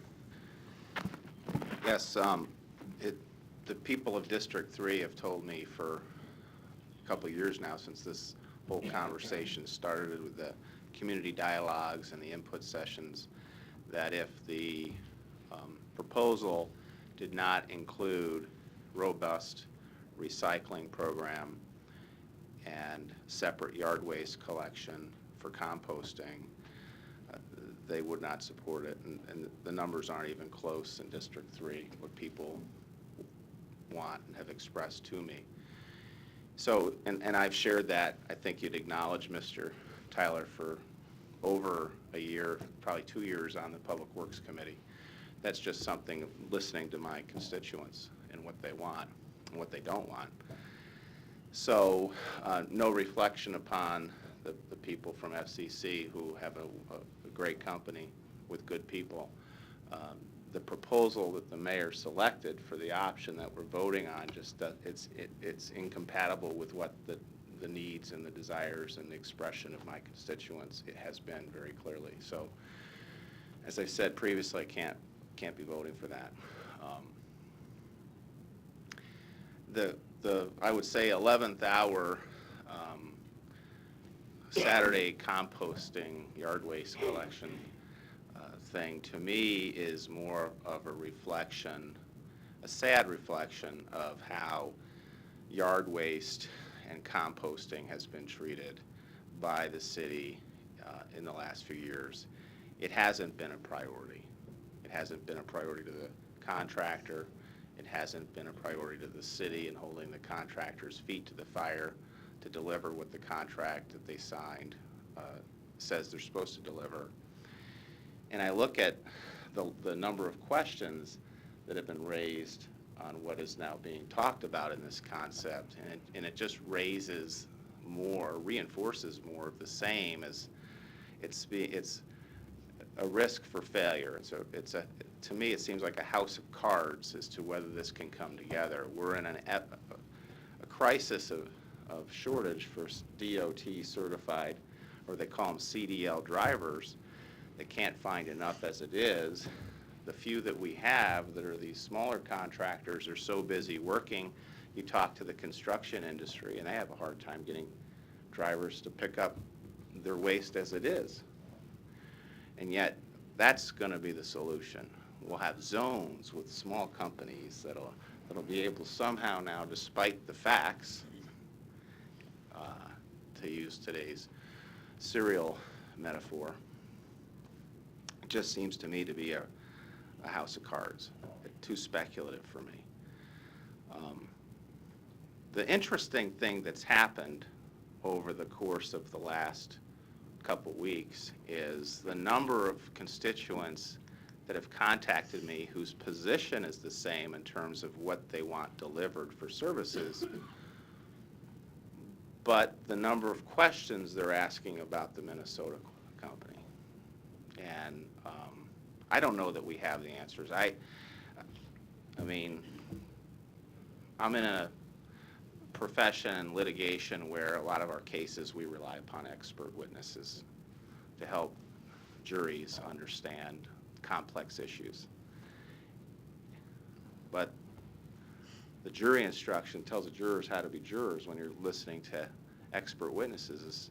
It says they can accept or reject them. They can give them what weight they want to give them. It's for them to decide whether they're believed or not. So we have HDR coming in telling us there's risk on a couple areas. It's not quantified. And we have finance concerned that, Comerica was a letter of interest, not a letter of commitment. I think the other bank was Bremer Bank. They appear to suggest that if it passes due diligence, they're very interested. So if it passed the due diligence, they would issue the financing. So I don't know what remains, but I do know the process. And the process is if we reject this contract, it goes back to the department and the administration to reevaluate what they're going to do. But since it doesn't have, the current contract doesn't have what my constituents have clearly told me that they want and expect, I can't be voting for it. So if the vote's today, and just, I guess, to procedurally get things off high center, I would make a motion to deny. And Ms. Melton? Uh, It's been moved and seconded to deny. We still have lights. I did, did you make the motion to Yes. deny? Okay. Well, I just wanted to say that, first of all, we've got, what I asked for was covered recycle bins. What I heard from the people, and I attended all 4 of the open houses, as well as Jim, I think, even a night before he was going on vacation with his family, it was at one. But all over the city. I didn't just go in my own district. I attended them all over the city. And what I got from people, not just in my district and by email and at neighborhood meetings and at those 4 citywide meetings, was that people wanted covered recycle bins. They want a choice of cart size. They want to be able to get a smaller one at some point. Separate yard waste. People do want unlimited yard waste, but I think they also want the option. I've kind of gone back and forth on the stickers, at least if they have the option. They want the energy efficient trucks. People are very supportive of Omagro, and they don't want a tax increase. Now, over the last few years, I would also have to say that there hasn't been some of the yard waste, the separation of yard waste first, because 2 years ago, Omagro was taken out by a tornado. And then just recently, it's been taken out by a flood. So poor Omagro keeps, we keep rebuilding it, which is great, but there's no point in doing separate yard waste when it's underwater. There's nothing there. So I know the city has said they're committed to rebuilding Omagro, and I'd like to see that continue. But what we have to determine, at this point in time too, we don't want a tax increase, and we have to look at the costs for everything that we want. And I do think when you have a bidder like WCS who comes in and has provided, I think initially there were a number of questions. And I think though those questions were answered, and when we have an expert like HDR that says, well, there's some, but they think this is a good company. They don't see any major problems. They might be growing in size, but that is kind of what the American spirit is all about. That maybe this is something that we need to make sure we're giving the citizens what they want. But we also need to make sure that we're doing it at a cost that we can afford without raising taxes. So maybe there's still some things that we still need to decide. And right now, I think, Jim, what you're telling us is the cost of the 6 weeks in the fall and 6 weeks in the spring, we're not sure what that cost is going to be. And then somewhere between 500,000 and 1.5 million. And that's, that cost, I think what you're saying there is based on what we know now. Right. And what we knew when those first numbers came out is that's where we would have for cost estimates. And we would put out multiple alternatives to make sure that we got costs that you could all look at. Right. And understand. But my other concern, so that's just going to be an additional, which is great. I mean, we do need to provide this service to our constituents. I think all 7 of us agree, and that's what we've heard from all of our constituents. But we also have that other lingering, like Councilman Harding just mentioned, that lingering additional cost of recycling. The mayor and I just attended a conference where we heard from one of the national recycling industry people about how we used to get paid for our recycled materials. We are now going to have to pay people to take our recyclables because China just simply isn't buying the recyclable products from us anymore. So the cost of that recycling, it's not the fault of our recycle carrier, it's not First Star's fault, but they have all these recyclables that they're just not getting paid for. They can't sell them. And so that's going to be an additional cost too that, in all honesty, is going to come into the cost of waste management in the city of Omaha.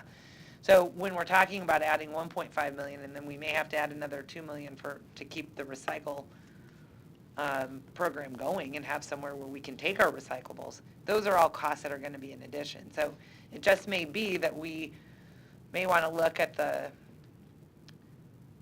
is the cost of the risk worth it when you have somebody that's $7 million per year over 10 years, you've got $70 million. So is it worth the risk? Is it worth the risk to go with a company that may be a little smaller, is asking to prove themselves? You know, and again, FCC is a great company. They've proven themselves. They're international, nationwide, excellent company, but we have another company that may be able to provide at least the same service for a cheaper price, so that then maybe we can afford some of these other things that are coming down the road. And you're just kind of standing there, so that's why I'm saying it to you. I don't know that I necessarily have a question, but is anything that I said untrue, especially regarding our recyclables? No, nothing you said is untrue, and we've been meeting as a public works staff with First Star Fiber, and we understand the costs that they have, and we've actually met recently, included our finance department in those discussions with them. So we understand that our finance department's aware that there's going to be considerations of costs for that.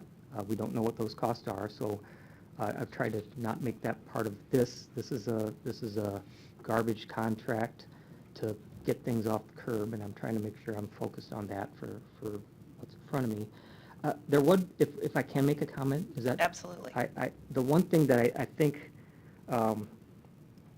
is important, and two comments. If I can talk about Omaha, we do believe that that Omaha can be sustained with the peak season service, and we understand people want that. We do believe the best thing to do in those summer months where people don't need that service, if it's an environmental consideration, people should leave it on their lawn or do everything they can to not have a truck come pick it up. We also know that there are private haulers out there willing to offer a service for those people that are very, very conscientious about the environment and want that picked up, that they would do that for a fee. So I think there's options out there for those that, if this is an environmental issue, that are there for that side of the issue. I don't know what my other point was because I spent some time kind of Well, in talking Omaha, on it. when do you think we'll have it back? I mean, after it's Omaha flooded? So Omaha's not underwater anymore. Okay. We've been taking material there. Material is not available to the general public to go pick it up because we were at a construction site, but the large vendors for a number of weeks have been going down there and picking up loads, and it's for sale. Oh, okay. It's been for sale for quite a while. Okay. So, yes, Well, I and just wanted an update on that. Until just recently, we were taking in material to the site. Okay. Thank you. Yep. Thank you. Mr. Palermo. Thank you, Mr. President. I apologize. I'll be all over the place because about 3/4 of the stuff I was going to say has already been said, and I won't echo that. But I just want to say this whole process I've kind of downplayed a little bit the technical part of this bid. I've always said all along, look, we need some trucks and we need some people. And the residents want to put their trash out or their yard waste or their recyclables in the morning, and they want to go to work or wherever they go, and they want to come back and they want them gone. I mean, that's kind of it, right? Put it out, we come back, it's gone. I know it's a little more than that. So as we've been involved in this for paperwork and brochures and folders, you just read so much and you think about, okay, what's the right direction to go? So obviously you go to your constituents, and time again, I've taken different plans to them. These are what I've gotten from Public Works and the working group, finance, the mayor, and you gave this whole spiel to them on, well, here's what we're thinking we're going to do, and what do you think about this? And believe it or not, diversity is a strength in my district, but it's also a challenge, because I have an area where I've heard everything in these groups from well, I'm 0%. I'm going to opt out of every cart. I just don't need one. Or I've heard people say, well, we got a large family. How many more can I have than 3? So I've heard everything.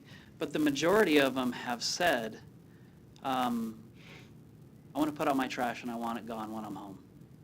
So that risk does factor in there for me. And I've swayed with this decision on where to go. And time again, I've brought forward to not just you specifically, but since you're in front of me, you. And I've asked questions and you didn't like them, and I've got answers and I didn't like them.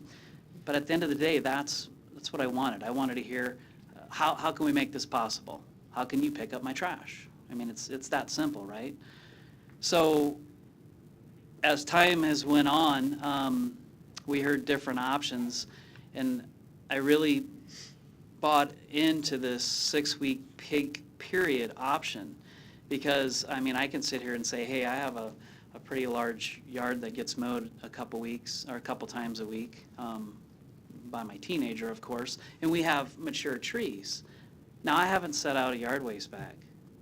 So when I hear stories of people putting out, like today, 50 cans of yard clippings, this isn't a 2-can problem or a 3-can problem or an Omagro problem. This is an education problem.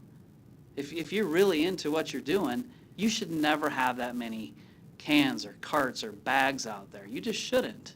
So I have a problem with that when I hear people say, well, I got to have, 40 cans out there. But my job is to represent all my constituents, and that's why I pushed for the unlimited. And I know where the 6 weeks come from. It's from the peak of when you're going to have the most yard waste. Now, keep in mind, we don't pick up yard waste the whole entire year anyway. So for those that don't have a compost bin or for some reason want to bag their grass clippings, well, I just don't understand that. Maybe somebody, I shouldn't say that, I'll get 100 emails, but there's a better option. So for me, and I'm gonna keep this brief because, like I said, the challenges with me are the alleys and the pickups and how we're going to do this. And I'm not sure, because I've heard we can do this with the proposal without a tax increase. And usually I try to outthink things and think there's a better way. But ultimately, if I have these people who know a lot more than me telling me this is the way we can do it and get it done, then I'm going to go back to the very first thing I ever wrote on one of my 5 folders. This one's vanilla, all the rest of them are different colors, and it's got waste management on it. And at the bottom, it says, get it right, you only have one time. And I'm going to leave it at that. Thank you. Thank you. There are no more lights, but I have a couple of questions. West Central Sanitation, Don, if you can come down for a second for me, please. President Gray, City Council. I think I have gotten over the fact that when we did our test run, that we did our test run west of 72nd Street, and we didn't include any of the areas east of 72nd Street. I'm disappointed that that did not occur. My question to you is, with the trucks that you use, and we're talking about narrow streets, as Mr. Palermo talked about, narrow streets and alleys with wires overhead and so forth, with you using primarily an automated system, how would you make that work in those areas? And I have to kind of, since we didn't test it, I just have to accept an answer for it, but to give me that, if you could. Yeah, President Gray and City Council, Don Williamson, we were concerned about that as well when we went over the bid requests and requirements. So Ray Sweetman came down for almost a week and spent a lot of time, and he drove all the alleys on that area you're talking about, which is east of 72nd. I think it's more like 60th or 62nd that is worse than that west tier. And he literally brought, I know this sounds old-fashioned, but he brought sticks. He brought plastic pipes that he made at 12'5" height, the heights we need and the clearances we need, and he would check troublesome spots. You also have T corners in a lot of your alleys that are Yes. difficult to negotiate. He measured those. We diligently went through town. He brought me down a few weeks later. Mr. Tyler gave us a couple of your public works people who work with solid waste and recycling coordinator, and they took us to all the trouble. They said, we gave them 2 days. They gave us 2 days generously. Take us to your troubled spots. Take us to every spot in town where you got to call out the police because you can't get down there and back. You know, you got to call out the wreckers because it's difficult. And they showed us some pretty harrowing sights, and I'll admit that. And that's why when we put our bid together, we spec'd the equipment we did. We're very familiar with certain, being in business 40 years and having a lot of contacts in this business. I know quite a few equipment vendors personally, and we've used a certain brand of truck that makes a special truck for alley situation and alley automation. The truck that we've spec'd for the alley, the intensive alley part of your community, which is that east of 70th or 72nd, is a truck that has the arm that nestles up against the frame of the truck. It never kicks out more than 8 inches wider than the mirrors of the truck. All your alleys do have that much width and that much clearance as far as the 8.5 feet to get a truck down the alley. They all have that. These trucks are all lower than 12 foot 5 inches high at the top, and I've been assured that most of the wires are supposed to be at a minimum of 12 foot 5 or higher in the alleys. We have no concerns. We also have, I think it's up to 4 or 5 special trucks that are even smaller. If we have certain pockets of the community that are a challenge, those trucks will be sent to do recycling and trash in those pockets of town, some on the river areas and some very difficult T alleys that would do those certain areas that are the most difficult, President Gray. Okay, thank you. That kind of answers the question. I wish someone had done the test so that I would know for sure, but We've done the thank test. you you've done the test. We've Okay, done it. and I think if I could have FCC come up as well, because I would like to hear your response as well to, since we didn't bother for whatever reason to do our simulation east of 72nd Street, I just want to hear your thoughts as well about how would you handle the alleys, the streets where there's parking on both sides of the street, those sorts of things that exist in prevalent numbers east of 72nd, primarily in districts 1, 2, and 3 for sure. Right. Good afternoon, Mr. President, council members. Dan Brazel, FCC Environmental Director of Operations. So we've spent roughly the last 17 months analyzing the city of Omaha and to Mr. President's point, the intricacies of the city. So we know that it's a very vast makeup, right? From neighborhoods to districts, they vary greatly, and we know that we cannot broad brush stroke a certain vehicle type or collection model to suffice the residents and provide the proper service.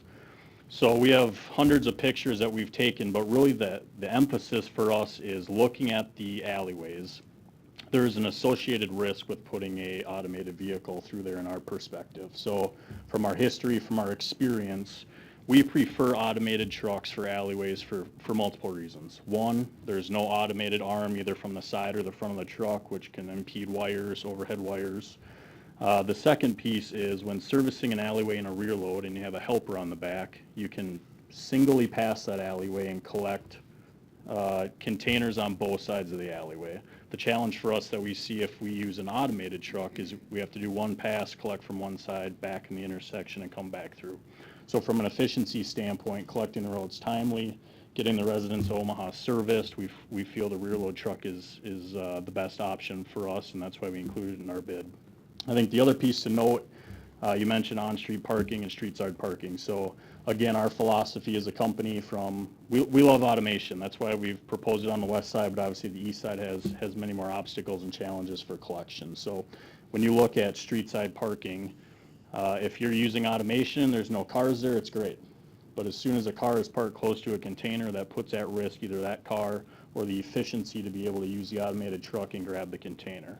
So what ends up happening is you lose efficiency due to the driver getting out of the truck, having to walk to the container, reposition it so they can dump it. So that's the other reason why, from a street side parking perspective, we chose the rear load truck option.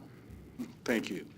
Those are all the questions I had. I just wanted to try and get a feel from both companies as to how you would handle areas east of town that have a few more challenges than the western part of the city. Thank you for that. Thank you. Got a couple more lights now. Mr. Palermo, are you done? Were you done? Okay, I'm sorry. Mr. Pauls. Thank you. I saw it in action. When I was up there, I saw it going through the alleys with automated trucks. And, you know, I just say, I'm not thinking, I saw it. It worked. Now, whether in your area or not, rear loading, it causes another person, so it's not as automated as, one company's not as automated as another. And isn't that one of the reasons we wanted to go automated? I don't know. But all I'm saying is, when I saw how you go into an alleyway and you picked it up. I saw that it actually happened. You know, thank you. Thank you. It's been moved and seconded to deny the contract. There are no more lights. I'm sorry. Ms. I Melton? apologize. I just wanted, instead of denying this, I think everybody's question is, can we get a better idea for what the costs are for the 6-week? I mean, those are my issues. I don't know that we want to necessarily deny a bid at this point in time when our questions are for something outside of that, which I think may answer the questions that Councilman Jerem and Councilman Festerson have at this point. If we do a denial, I'm not sure what that does to our bids. And so I guess my question would be to Mr. Kratz. Your question is what happens if there's a denial? So if you deny it, I mean, then do they go back out to bid? I mean, how do you? It goes what are our back, options? it goes back to the Public Works Department at that point and the administration to then submit. They can do several things. They could submit the same bid again. They could submit a different proposal, or they could go out for bid at that point and do another bid round. The other option, because the question he had was, will the prices remain? As Mr. Tyler suggested, they're good for 180 days, but he can certainly go back to the companies and ask them to extend that bid price for another 60 days or 90 days. And we've done that in the past, and usually the companies will do that. So a denial today would end anything. It just goes back to Public Works to maybe work with the council members to come up with maybe some other. It'll go back to Public Works to, again, take a look at the bids that were presented and decide on which one to represent to the council. Okay, and we just need to have something at least within 180 days unless the bidders agree to extend. That's correct. So they could bring the same one back. So, yeah, so they could bring this, I mean, I guess what I'm saying is just because you maybe vote for a denial today because we're not all on the same page doesn't mean that you could bring the exact same bid back next week, correct? That's correct. And the administration could do that. So yes. essentially, a denial, would work the same as a layover. But if you deny it, then it maybe gives it a slate where you could just add something different. I guess the difference is if you lay it over, there's still discussion, and, you know, between the council, and I guess the same bid's still up. If you deny it, then the administration can decide if they want to send the same bid back or do another bid. Send West Central back, for example, or... Yeah, well, and thank you, because that's actually one of my questions. Now, I guess my question was, if we deny it today, can the contractor, could the bidders pull out? I mean, it doesn't have any impact on the 180 days. If you deny it today, the 180 days aspect of it would still continue. After 180 days, the bidders could pull out if they so desire. Even if the council denies it? I think so, yes, because the bid is still good. It goes back to the administration. Administration, again, can send up the same company or a different company. It doesn't totally end the process, let me put it that way. Okay, so a denial today would just be, kind of saying to the mayor, let's just keep working on this to make sure we have all, I guess like Councilman Paul says, we have all the facts. Right. And I that think won't that's have correct. any other impact on the bids or anything else? Unless you went past 180 days, then that's up to the bidders whether or not they'll extend the bid, their price. Okay, and that's what I wanted to just make sure that we weren't doing anything that would affect that. Okay. Okay, Mr. Harding? And then, can someone tell me what the end of that 180 days is? Jim Tyler, Public Works, it's right around the end of July. I think the exact date is July 29th. Yeah, based on the bid opening we had in late January, it's the end of July, July 29th, I think. Okay, thank you. Thank you. There are no further lights. It's been moved and seconded to deny. No further lights. Roll call. Palermo. Festerson. Yes. Harding. Jerem. Yes. Melton. Pauls. Mr. President. Yes. Motion passed 6-1.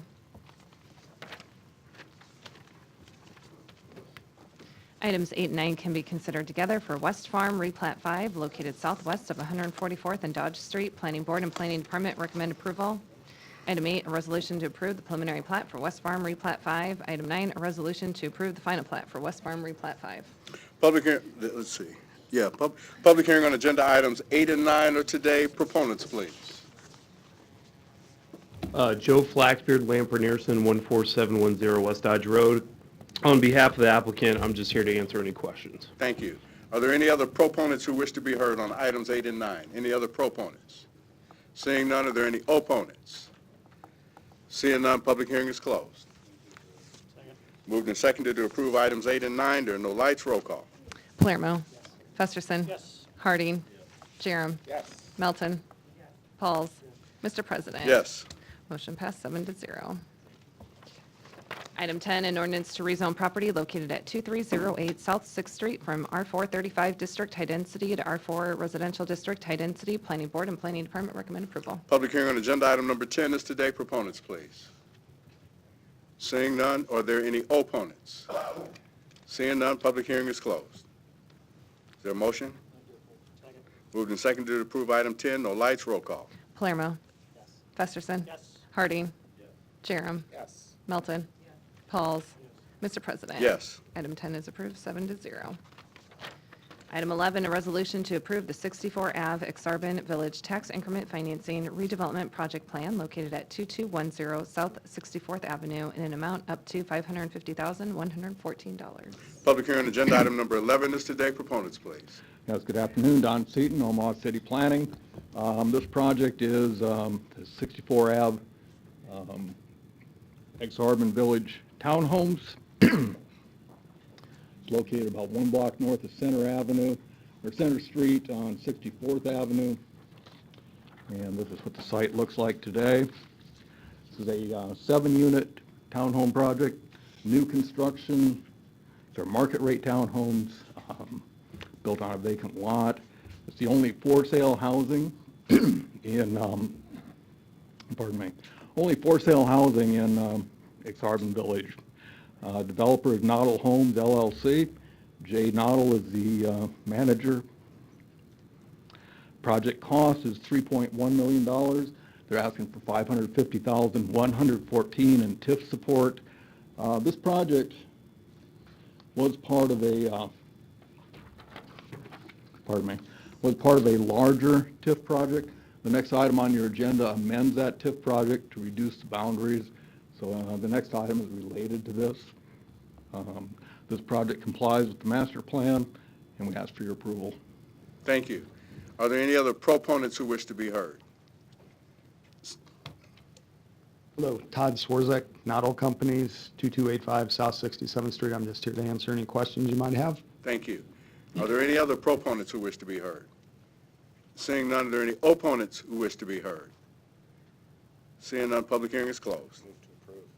Moved and seconded to approve item 11. No lights. Roll call. Palermo. Festerson. Yes. Harding. Jerem. Melton. Pauls. Mr. President. Yes. Item 11 is approved 7-0. Item 12, a resolution to approve the amendment to the Exarban Zone 3 Apartments Tax Increment Financing Redevelopment Project Plan located at 64th Avenue and Francis Street for a reduced allocation in an amount up to $550,000. Public hearing agenda item number 12 is today. Proponents, please. Don Seaton, Omaha City Planning. Thank you. Again, this item is related to the one you just looked at for Exarban Village. The Exarban Village Zone 3 project plan was approved back in 2014. It included 2 sites. The southern site here, the smaller one, is the one that we just looked at and approved the townhome project for. This amendment reduces the scope of work and the boundaries of the 2014 project plan. And we ask for your approval. Thank you. Are there any other proponents who wish to be heard? Todd Swarzek, Noddle Companies, 2285 South 67th. Just here to answer any questions. Thank you. Are there any other proponents who wish to be heard? Seeing none, are there any opponents who wish to be heard? Luis Jimenez, 518 North 40th Street. Council members, I want to relay comments that I had given to the planning board about the TIF projects, and that in this area, Exarban, with the development that's happening, whether it's private or with TIF, this area is becoming less walkable. To get there, you need to drive. The bus system isn't like integrated in this area. I want to show you a map here.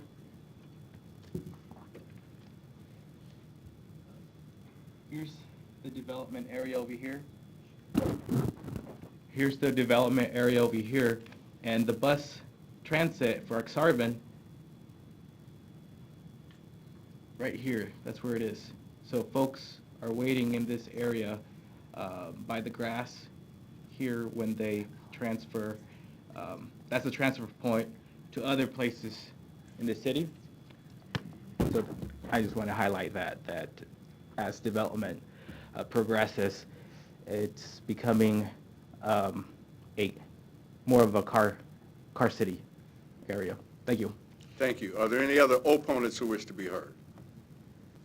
Seeing none, public hearing is closed. Mr. Harding.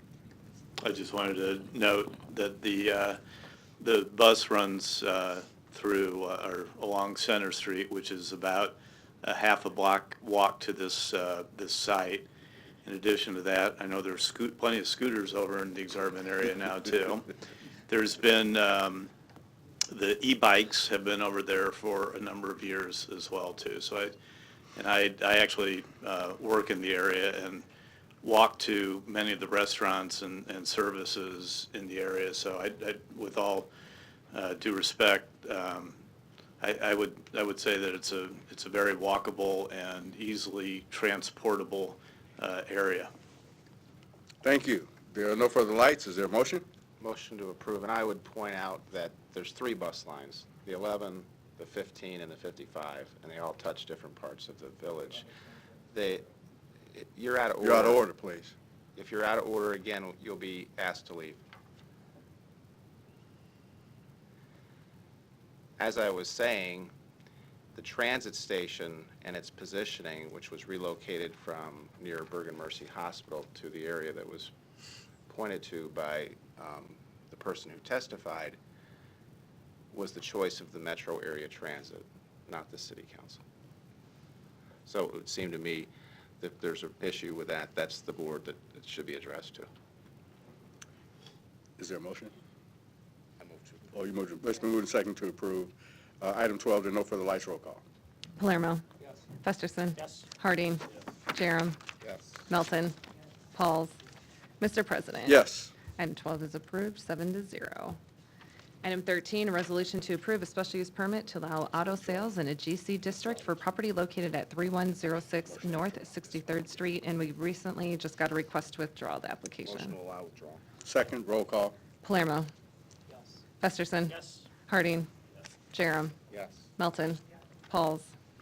Mr. President. Yes. Motion passed, 7-0. And next is the election of officers. If you could do the ballot, please. Okay. The first will be the election of President of the City Council of the City of Omaha.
And we have a majority, 5 votes for Chris Jerem and 2 votes for Ben Gray.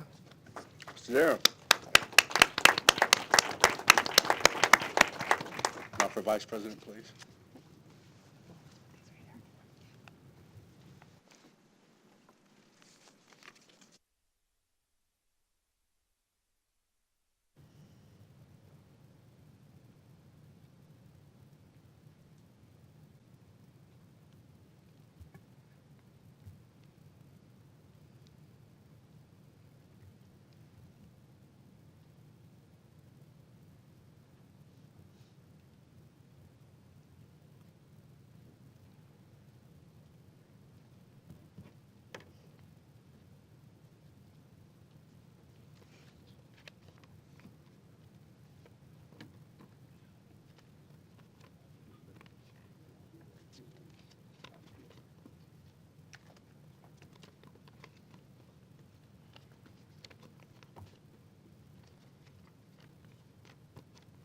And we have a majority, 5 votes for Vinnie Palermo and 2 votes for Amy Melton.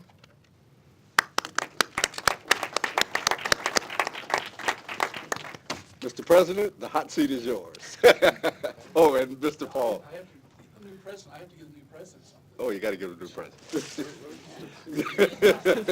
And since this guy, he needs a new briefcase. All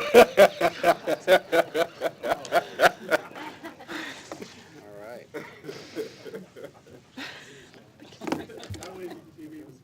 Yeah, I was like,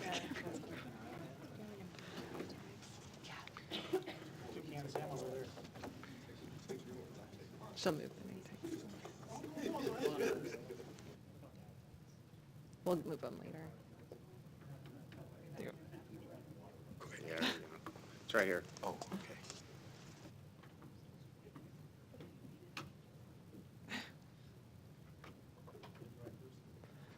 I think.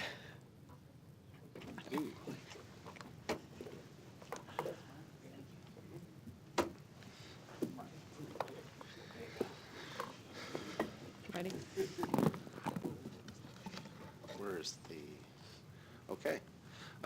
Thank you, colleagues. Look forward to the next 2 years, and as we reorganize, I hear from the clerk that she expects to have the rules to us in advance, well in advance, to vote on the 18th. So they should be to you hopefully next week. Yep. My turn.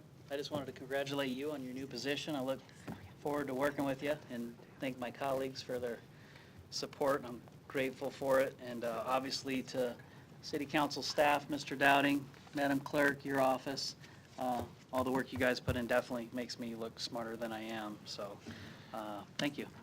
And if we could thank our outgoing president, Ben Gray, for his distinguished service, leadership to council. It's much appreciated. It's all the things you did behind the scenes to, help us wade through the sometimes troubled waters of government. I think you did a really good job, and you not only represented us well here, but you went on the road to represent the city elsewhere. So thank you. Thank you. Thank you. Next item. Item 16, an application to consider a Class C liquor license for Beercade 2 located at 1423 South 13th Street. The public hearing on item 16 begins at this time. Are there any proponents? Mr. President, council members, I'm John Larkin, 1423 South 13th Street. Take any questions if you have any. Thank you. Are there any other proponents?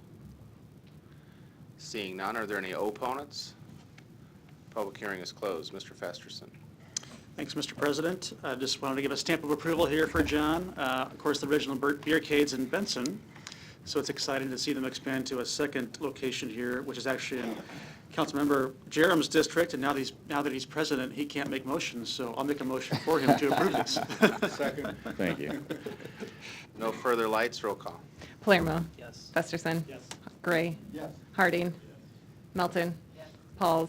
Mr. President. Yes. Motion passed 7-0. Item 17, an application to consider a Class D liquor license for Grover Quick and Friendly located at 5014 Grover Street. The public hearing on item 17 begins at this time. Are there any proponents? Vanessa Klopchek, 5014 Grover Street, just here for any questions. Thank you. Are there any other proponents? Seeing none, are there any opponents? Public hearing is closed. Second. Roll call. Palermo. Yes. Festerson. Yes. Gray. Harding. Melton. Pauls. Mr. President. Yes. Motion passed 7-0. Item 18, an application to consider a Class D liquor license for Go Puff located at 115 North 40th Street. A's Communication opposition. The public hearing on item 18 begins at this time. Are there any proponents? Council members, good afternoon. Jessica Greenwald, 121 South 13th Street, Suite 800, Lincoln, Nebraska, here for the applicant and here to answer any questions you may have. Good afternoon, Haji Malumian. I'm with the applicant, 454 North 12th Street, Philadelphia, Pennsylvania, 19123. Are there any other proponents? Are there any opponents?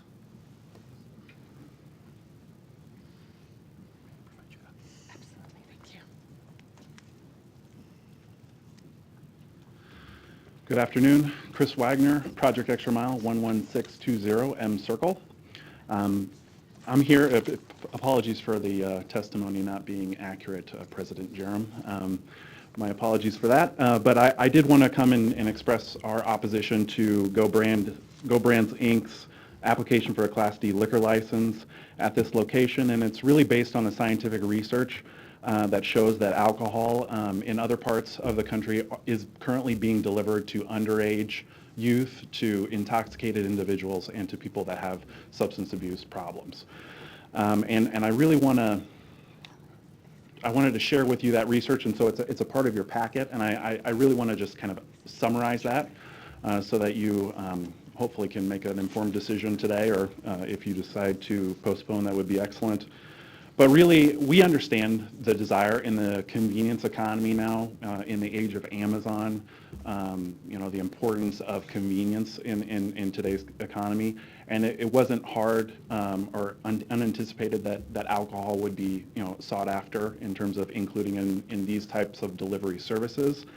And I would simply point out that despite, the convenience, it's actually, in terms of public health and safety, specifically with regard to alcohol, because it's no ordinary commodity, and when it is consumed excessively can have significant community harms. It requires a certain a higher level of regulation, as is evidenced by our current laws. But there is really a lot of scientific literature out there saying that more accessible, more convenient alcohol is contributing to alcohol-related harms across the country. And the 3 studies that I provided today really lie that out. 2 of those studies were done in the Minneapolis area. Another was University of North Carolina. And there were multiple findings, and I'd like to just kind of read those out for you. So the efficient purchase of alcohol is positively associated with the amount of alcohol consumed. The exceptional convenience provided by delivery services could facilitate impulsive drinking by providing fast alcohol access, requiring little foresight or planning. And this is kind of backed up by the research out there on Sunday sales bans. So despite the thinking that it'd be easy to plan for a Sunday when you're not able to purchase alcohol, purchase that in advance and you're good to go. But it's been proven that because that impulsive drinking, that drinking that can't occur at the spur of the moment, having those bans in existence really does help reduce alcohol-related crime and harms in the community. Also, individuals reporting alcohol problems were significantly more likely to have used alcohol delivery services than non-problem drinkers. One study, and specifically the VA study, showed that 20 regular drinkers that were surveyed, only one had items other than alcohol and pizza delivered, and 39% of those that were receiving the alcohol delivery from a liquor store reported being intoxicated at the time of delivery. 45, there was another study, more recent study done by the University of North Carolina, which found that 45 of the 100 attempts, or rather online orders of alcohol by underage youth were successfully delivered. So that's a very high number, and that kind of mirrors what we saw with regard to compliance checks in the Omaha metro area when we began working with our law enforcement partners on this, where over 40% of the businesses were selling alcohol to youth. So that's a very high level and very concerning. And furthermore, less than half of the packages were actually even labeled as requiring an age verification at the time of delivery. And then furthermore, about half of those age verification attempts failed. So there are a lot of problems with the existing system. And then finally, 12th graders reported using delivery services to obtain alcohol at a rate greater than that of 18 to 20-year-olds in one study. And that study showed that among both of those age groups, it was the more recent drinking and high-risk drinking were associated with purchasing delivered alcohol among those groups. So I think it's safe to infer that the younger that these kids get, the more likely they are to try to use that alcohol delivery service, because it happens outside of the regulated retail environment where there's cameras, where there's managerial staff looking over and monitoring transactions. Another problem with this, and I was just down at the Liquor Control Commission today speaking to them on this issue, is that purchase, my understanding is that purchase has already been made. And so when in the normal retail environment, the licensee has the power because they can refuse the sale, whereas the purchase has already occurred in terms of the online environment. So that's also a concern. And then finally, I would just note that GoPuff, as you know, just having visited its website, there wasn't a lot of information in the on the packet on the agenda, but it appears to be very much targeting college-age kids. So if you look at the undergraduate population, a majority of those are going to be underage youth, but they'll be in close proximity with youth that are of age, and so that's a significant concern. And so really the best option for public health and safety is to not allow alcohol delivery service in the city. However, if the city council is going to move forward with this, the researchers recommended the more restrictions that you can put on this type of a service, the better off public health and safety is going to be. So those were my comments. Thank you. Are there any other opponents wishing to be heard? Before I'll close the public hearing. Before we hear from council members, I'd like Mr. Acosta-Trejo to come down and kind of give us the lay of the law, of the land, so to speak, what the law is. William Acosta-Trejo, Assistant City Attorney. The Liquor Control Act does allow for online, it has contemplated that this day would happen, and so it does allow for this online sale to occur. The rules do have some restrictions built into them, specifically that the people delivering have to be employees of the retail licensee. So you can't have a third party delivering alcohol for that location. There's also a requirement that the purchase be pre-made, so there will be no cash on delivery of these types of things. And then there's also an additional requirement for an adult signature to be done at the time of the completion of the transaction. So that's what the Liquor Control Act has as far as the delivery of alcohol. Otherwise, alcohol is not allowed to be delivered. And then in terms of the hours of the sales, is it 1 a.m. for a retail? A retail location would be done selling alcohol at 1 a.m. Okay. Thank you, Mr. Acosta-Trejo. You might want to stick closely. Mr. Harding. Thank you, Mr. President. Sounds good, doesn't it? I almost had to look at Ben to see. Could the applicant come back up? I just want to make sure for on the record, explain exactly the business plan and how that would operate, just so everyone fully understands what's going on. Certainly. Thank So you. just in terms of the delivery of alcohol, or just the general business plan of how? Yeah. Okay. So they operate as a delivery service for convenience store goods. So not only liquor, but they have also already been operating as a delivery service for convenience store goods like chips, pop, candy, cigarettes, so forth. Obviously, this application, if approved, would allow them to also deliver liquor. We've got, and I believe GoPuff and Go Brands tries to set themselves apart in that they've got certain requirements in place for their drivers to ensure that the sale to minors does not occur, that the sale to intoxicated individuals does not occur, because we do share in those concerns, as the opponent previously stated. Some of those items are, at the time of delivery, the driver must match up the person who ordered that name with a legal driver's license at the residence that they are delivering to. They also have a scanner in which they will scan the driver's license to make sure that that is in fact a legal driver's license. If there is not an individual matching the name of the individual who ordered on the app at the residence, the driver is instructed to bring that product back to our location, and they're still compensated. So there's no incentive for the driver to deliver for any reason. They need to make sure that they're complying with our internal regulations. Additionally, GoPuff and Go Brands is operating in over 30 cities delivering liquor. They have not once had a violation, and they would like to continue to say that. And so they're leading the industry in making sure that they're complying with each individual city regulation. In this case, making sure that the drivers are the employees of the company. That's not required in all cities. Here, because of zoning, we're also required to have a storefront and be open for certain hours of the day. And so I hope that answers your question, Mr. Harding. It does.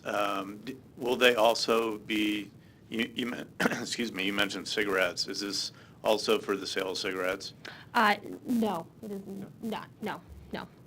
But there are, besides the, That's just encompassing all of their business products, sorry. All right. Not in this so particular instance. I think it was just yesterday, maybe in the state of Texas, they signed into law. It sounds like something very similar. Are you operating in Texas? I know there was something in our packet for the areas of location, but is that any way related? Sure. Haji Malumian. What was signed into law in Texas? Was it a It was for home delivery of Sure. liquor. We have 10 facilities in Texas, and we are pursuing alcohol licenses there. Okay. All right. Thank you. I have some questions because I see there are no lights at this time. So you will have retail space next to the Jimmy John's, is that correct? That is correct. And you'll have walk-in business? We do. It's currently it's between noon and 5 o'clock to allow for walk-ins. The majority of our business is done through our app. We're a delivery business at heart. So I'm going to tell you kind of a little bit about the lay of the land in terms of the neighborhood. There is a large number of people who lower economic demographics who don't have cars, and they walk to convenience stores in the neighborhood in the past, and they've turned the neighborhood package liquor store into their cooler, so to speak, where they pick up large, high-powered whoop-ass, it's called, and other products, and airplane shots, and then they go out into the neighborhood and they drink them, and they go back and forth until they're sick, they're publicly urinating, there's littering, there's any host of issues. Since you've applied for a D license, I was going to suggest that you agree to conditions, among some others I have, that on the on-site sale for walk-in business, you not sell single containers less than 375 ml distilled spirits, and not less than 6 packs for beer products. No, that's understood. We as a company do not sell the airplane bottles, period. Okay. So that is absolutely fine. And on the other stipulation, that is also fine. Okay. Some conditions the city attorney's office has recommended is that your delivery drivers, and they can do this online, take the responsible server training course. Absolutely. That you acknowledge publicly that you know that your alcohol sales cannot occur after 1 a.m. Acknowledged. Yep, acknowledged. Anything else I missed, Will? Okay, so if there's another light on, but I'd request that whoever makes a motion, if they're so inclined to approve, that it include those restrictions. Mr. Harding.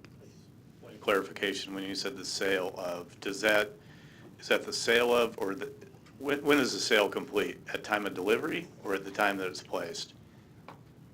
I believe Mr. Ocasio-Trejo should guide us in this area.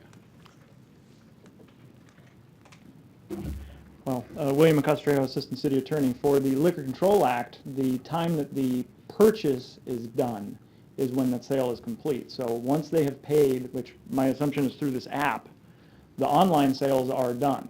Okay. All right, thank you. For the walk-in business, it's, yeah. Okay. Is there a motion with those conditions? And is the applicant agreeable to those conditions?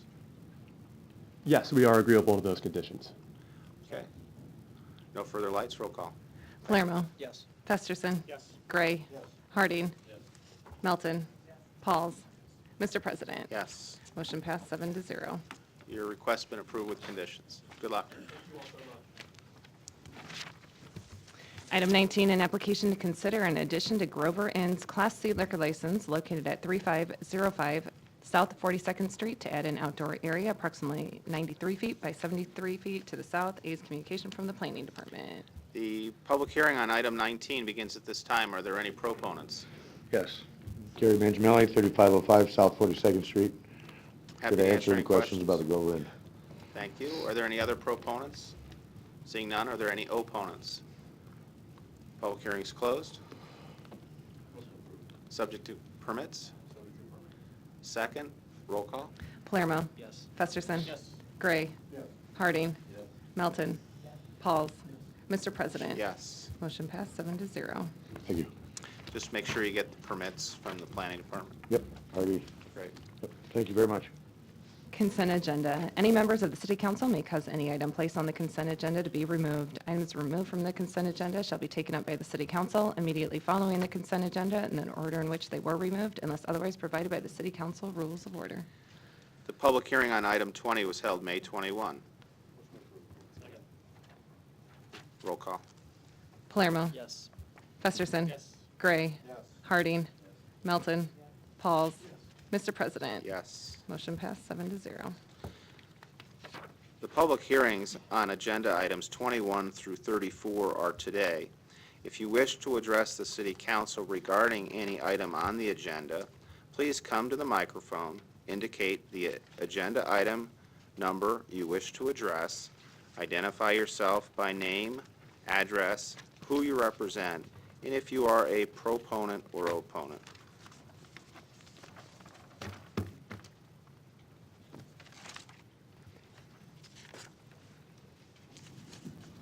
I suppose I'll go. Steve Zibney was here somewhere. Oh, there you are. Are you coming up? Okay.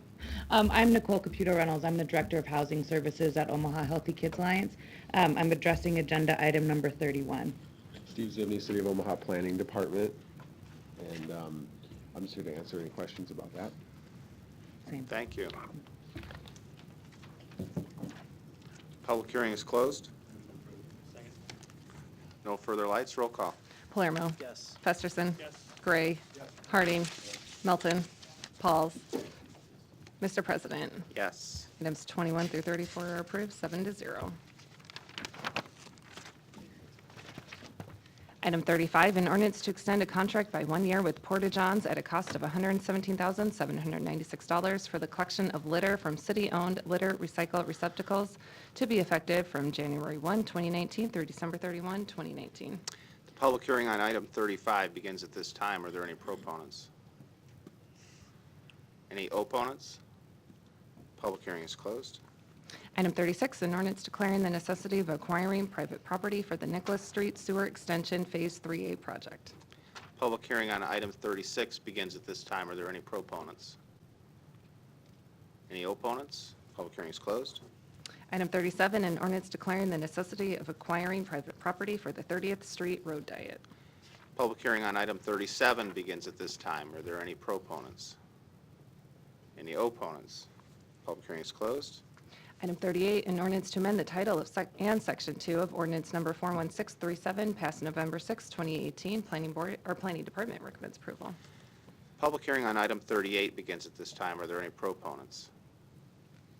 Any opponents? Public hearing is closed. Item 39, an ordinance to accept the bid of Nifty Clean LLC in the annual amount of $60,005 to provide janitorial services at the Public Safety Training Center for a 3-year period. The public hearing on item 39 begins at this time. Are there any proponents? Any opponents? Public hearing is closed. Item 40, an ordinance to approve an agreement with Douglas County in the amount of $740,377 and to authorize funding for such agreement from the City of Omaha's fiscal year 2018 National Sexual Assault Kit Initiative Grant Award. Public hearing on item 40 begins at this time. Are there any proponents? Opponents? Public hearing is closed. Item 41, an ordinance to approve an agreement with Douglas County in the amount of $183,855 and to authorize funding for such agreement from the City of Omaha's fiscal year 2018 Edward Byrne Memorial Justice Assistant Grant Program. The public hearing on item 41 begins at this time. Are there any proponents? Any opponents? Public hearing is closed. Item 42, an ordinance to approve an agreement with the State of Nebraska Probation Office, District 4J, in the amount of $4,616 and to authorize funding for such agreement from the City of Omaha's fiscal year 2018 Stop School Violence Prevention Program. Public hearing on item 42 begins at this time. Are there any proponents? Any opponents?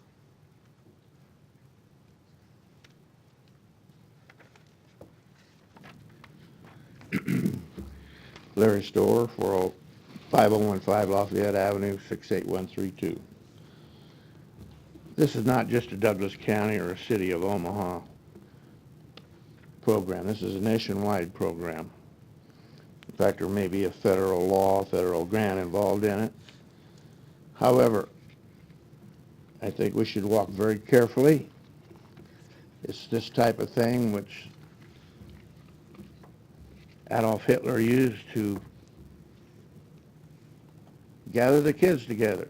And he told the people that your children now belong to us. I addressed this morning at the Douglas County Board, and I did give them a couple of documents. I'm going to submit this as a paper locally produced. It talks about the focus on health and on threat assessment. What we don't need are people that are ill-trained to be pointing out possible threats. I'm a possible threat because I've been walked out of here. That doesn't make me criminally ill or mentally ill. Doesn't make me subject to be assessed by somebody that just says so. Many of the practitioners I've been involved with because of relatives over the last few years really didn't know the patient. They were just going by what somebody else reported to them on paper. And a lot of the things that they seemed to think they knew were not correct. And it didn't help these people get over their mental problem, their mental illnesses. So behavior problems are considered mental illness. That's not the case. Thank you. So walk carefully. You're assigning this powers to be outside of the state of Nebraska even. You're jumping onto the bandwagon. We didn't elect you to do that. These will violate civil liberties. We didn't elect you to do that. It's still on the topic, but a long time ago in 1942, C.S. Lewis wrote a little book about the Screwtape Letters when he talked about a professor and a person like me that he referred to as Screwtape who wanted to talk about that. I advise everybody to read the last chapter of that book because this is not a democracy. He explains that, and the Founding Fathers explains why. This is not a democracy. Please read it and vote against that proposition, and don't ask me to cough up tax dollars for it. I have another person in Omaha that's leaving because of can't afford the mortgage, can't afford the property tax, and I'm getting pretty close to that myself. But this is asking for more money also. It doesn't say that, but in this morning, They talked about $58,000 and $5,000. You know, that comes out of whose pockets? Thank you. Are there any other opponents wishing to be heard? Seeing none, next item. Public hearing is closed. Item 43, an ordinance to approve the Omaha Downtown Improvement District Association 2019-2020 budget and work plan and to levy a special tax and assessment on all lots and pieces of real estate within Business Improvement District number 6874 in an amount of $541,120.50. The public hearing on item 43 begins at this time. Are there any proponents? Mr. President, council members, I'm Dan Emanuel, 416 South 14th Street, President of the Downtown Improvement District Association. Normally, our Executive Director, Holly Barrett, would be here to do this presentation. As luck would have it, she's out of town the week of the hearing, so I'm here to answer any questions that you may have. Thank you. Are there any other proponents? Any opponents? Public hearing is closed. Item 44, an ordinance to approve an agreement with Lutheran Family Services of Nebraska, Inc. and Behavioral Health Support Foundation from April 1, 2019 through December 31, 2024 to create a health, wellness, and crisis intervention unit to work with the Omaha Police Department. Public hearing on item 44 begins at this time. Are there any proponents? Any opponents?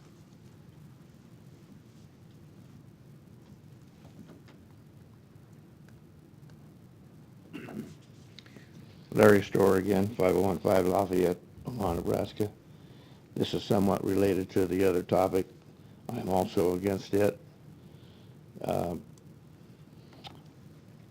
was a statement made this morning by one of the commissioners that Omaha Public Schools are not involved in this. Well, of course they are.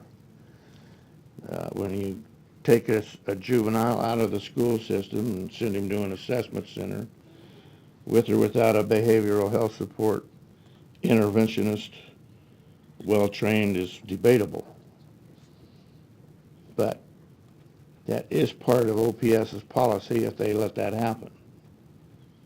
And without parents' agreement, without parents' knowledge sometimes. There's even kids sent out of here to another state without a parent's knowledge. This has got to stop. We need to walk it slowly or vote it out. An improperly trained person can do one hell of a lot of damage to this city. Thank you. Thank you. Any other opponents? Public hearing is closed. Item 45, an ordinance to approve a professional services contract with Municipal Code Corporation in the amount of $1,550 per year for online services with an annual administrative fee of $500 and other fees for services for the initial 3-year term to provide services relative to the city's codified city code and the online versions. The public hearing on item 45 begins at this time. Are there any proponents? Any opponents? Public hearing is closed. Item 46, Priority 1 Fitness appeals the rejection of their bid from May 15th, 2019 for the exercise equipment maintenance and repair service provider RFP rebid. Public hearing on item 46 begins at this time. Are there any proponents? Any opponents? Public hearing is closed. No further lights. Roll call. Palermo. Yes. Festerson. Yes. Gray. Yes. Harding. Melton. Pauls. Mr. President. Yes. Motion passed 7-0. Non-action items. Items 47 through 75 do not require a public hearing or city council consideration at this meeting, but will be placed on a future agenda for public hearing and/or vote. The reason for non-action is noted after the item on the agenda, as well as the date the item is expected to appear on the agenda for consideration. Roll call. Palermo. Yes. Festerson. Yes. Gray. Yes. Harding. Melton. Pauls. Mr. President. Yes. Motion passed 7-0. Meeting is adjourned at 4:23.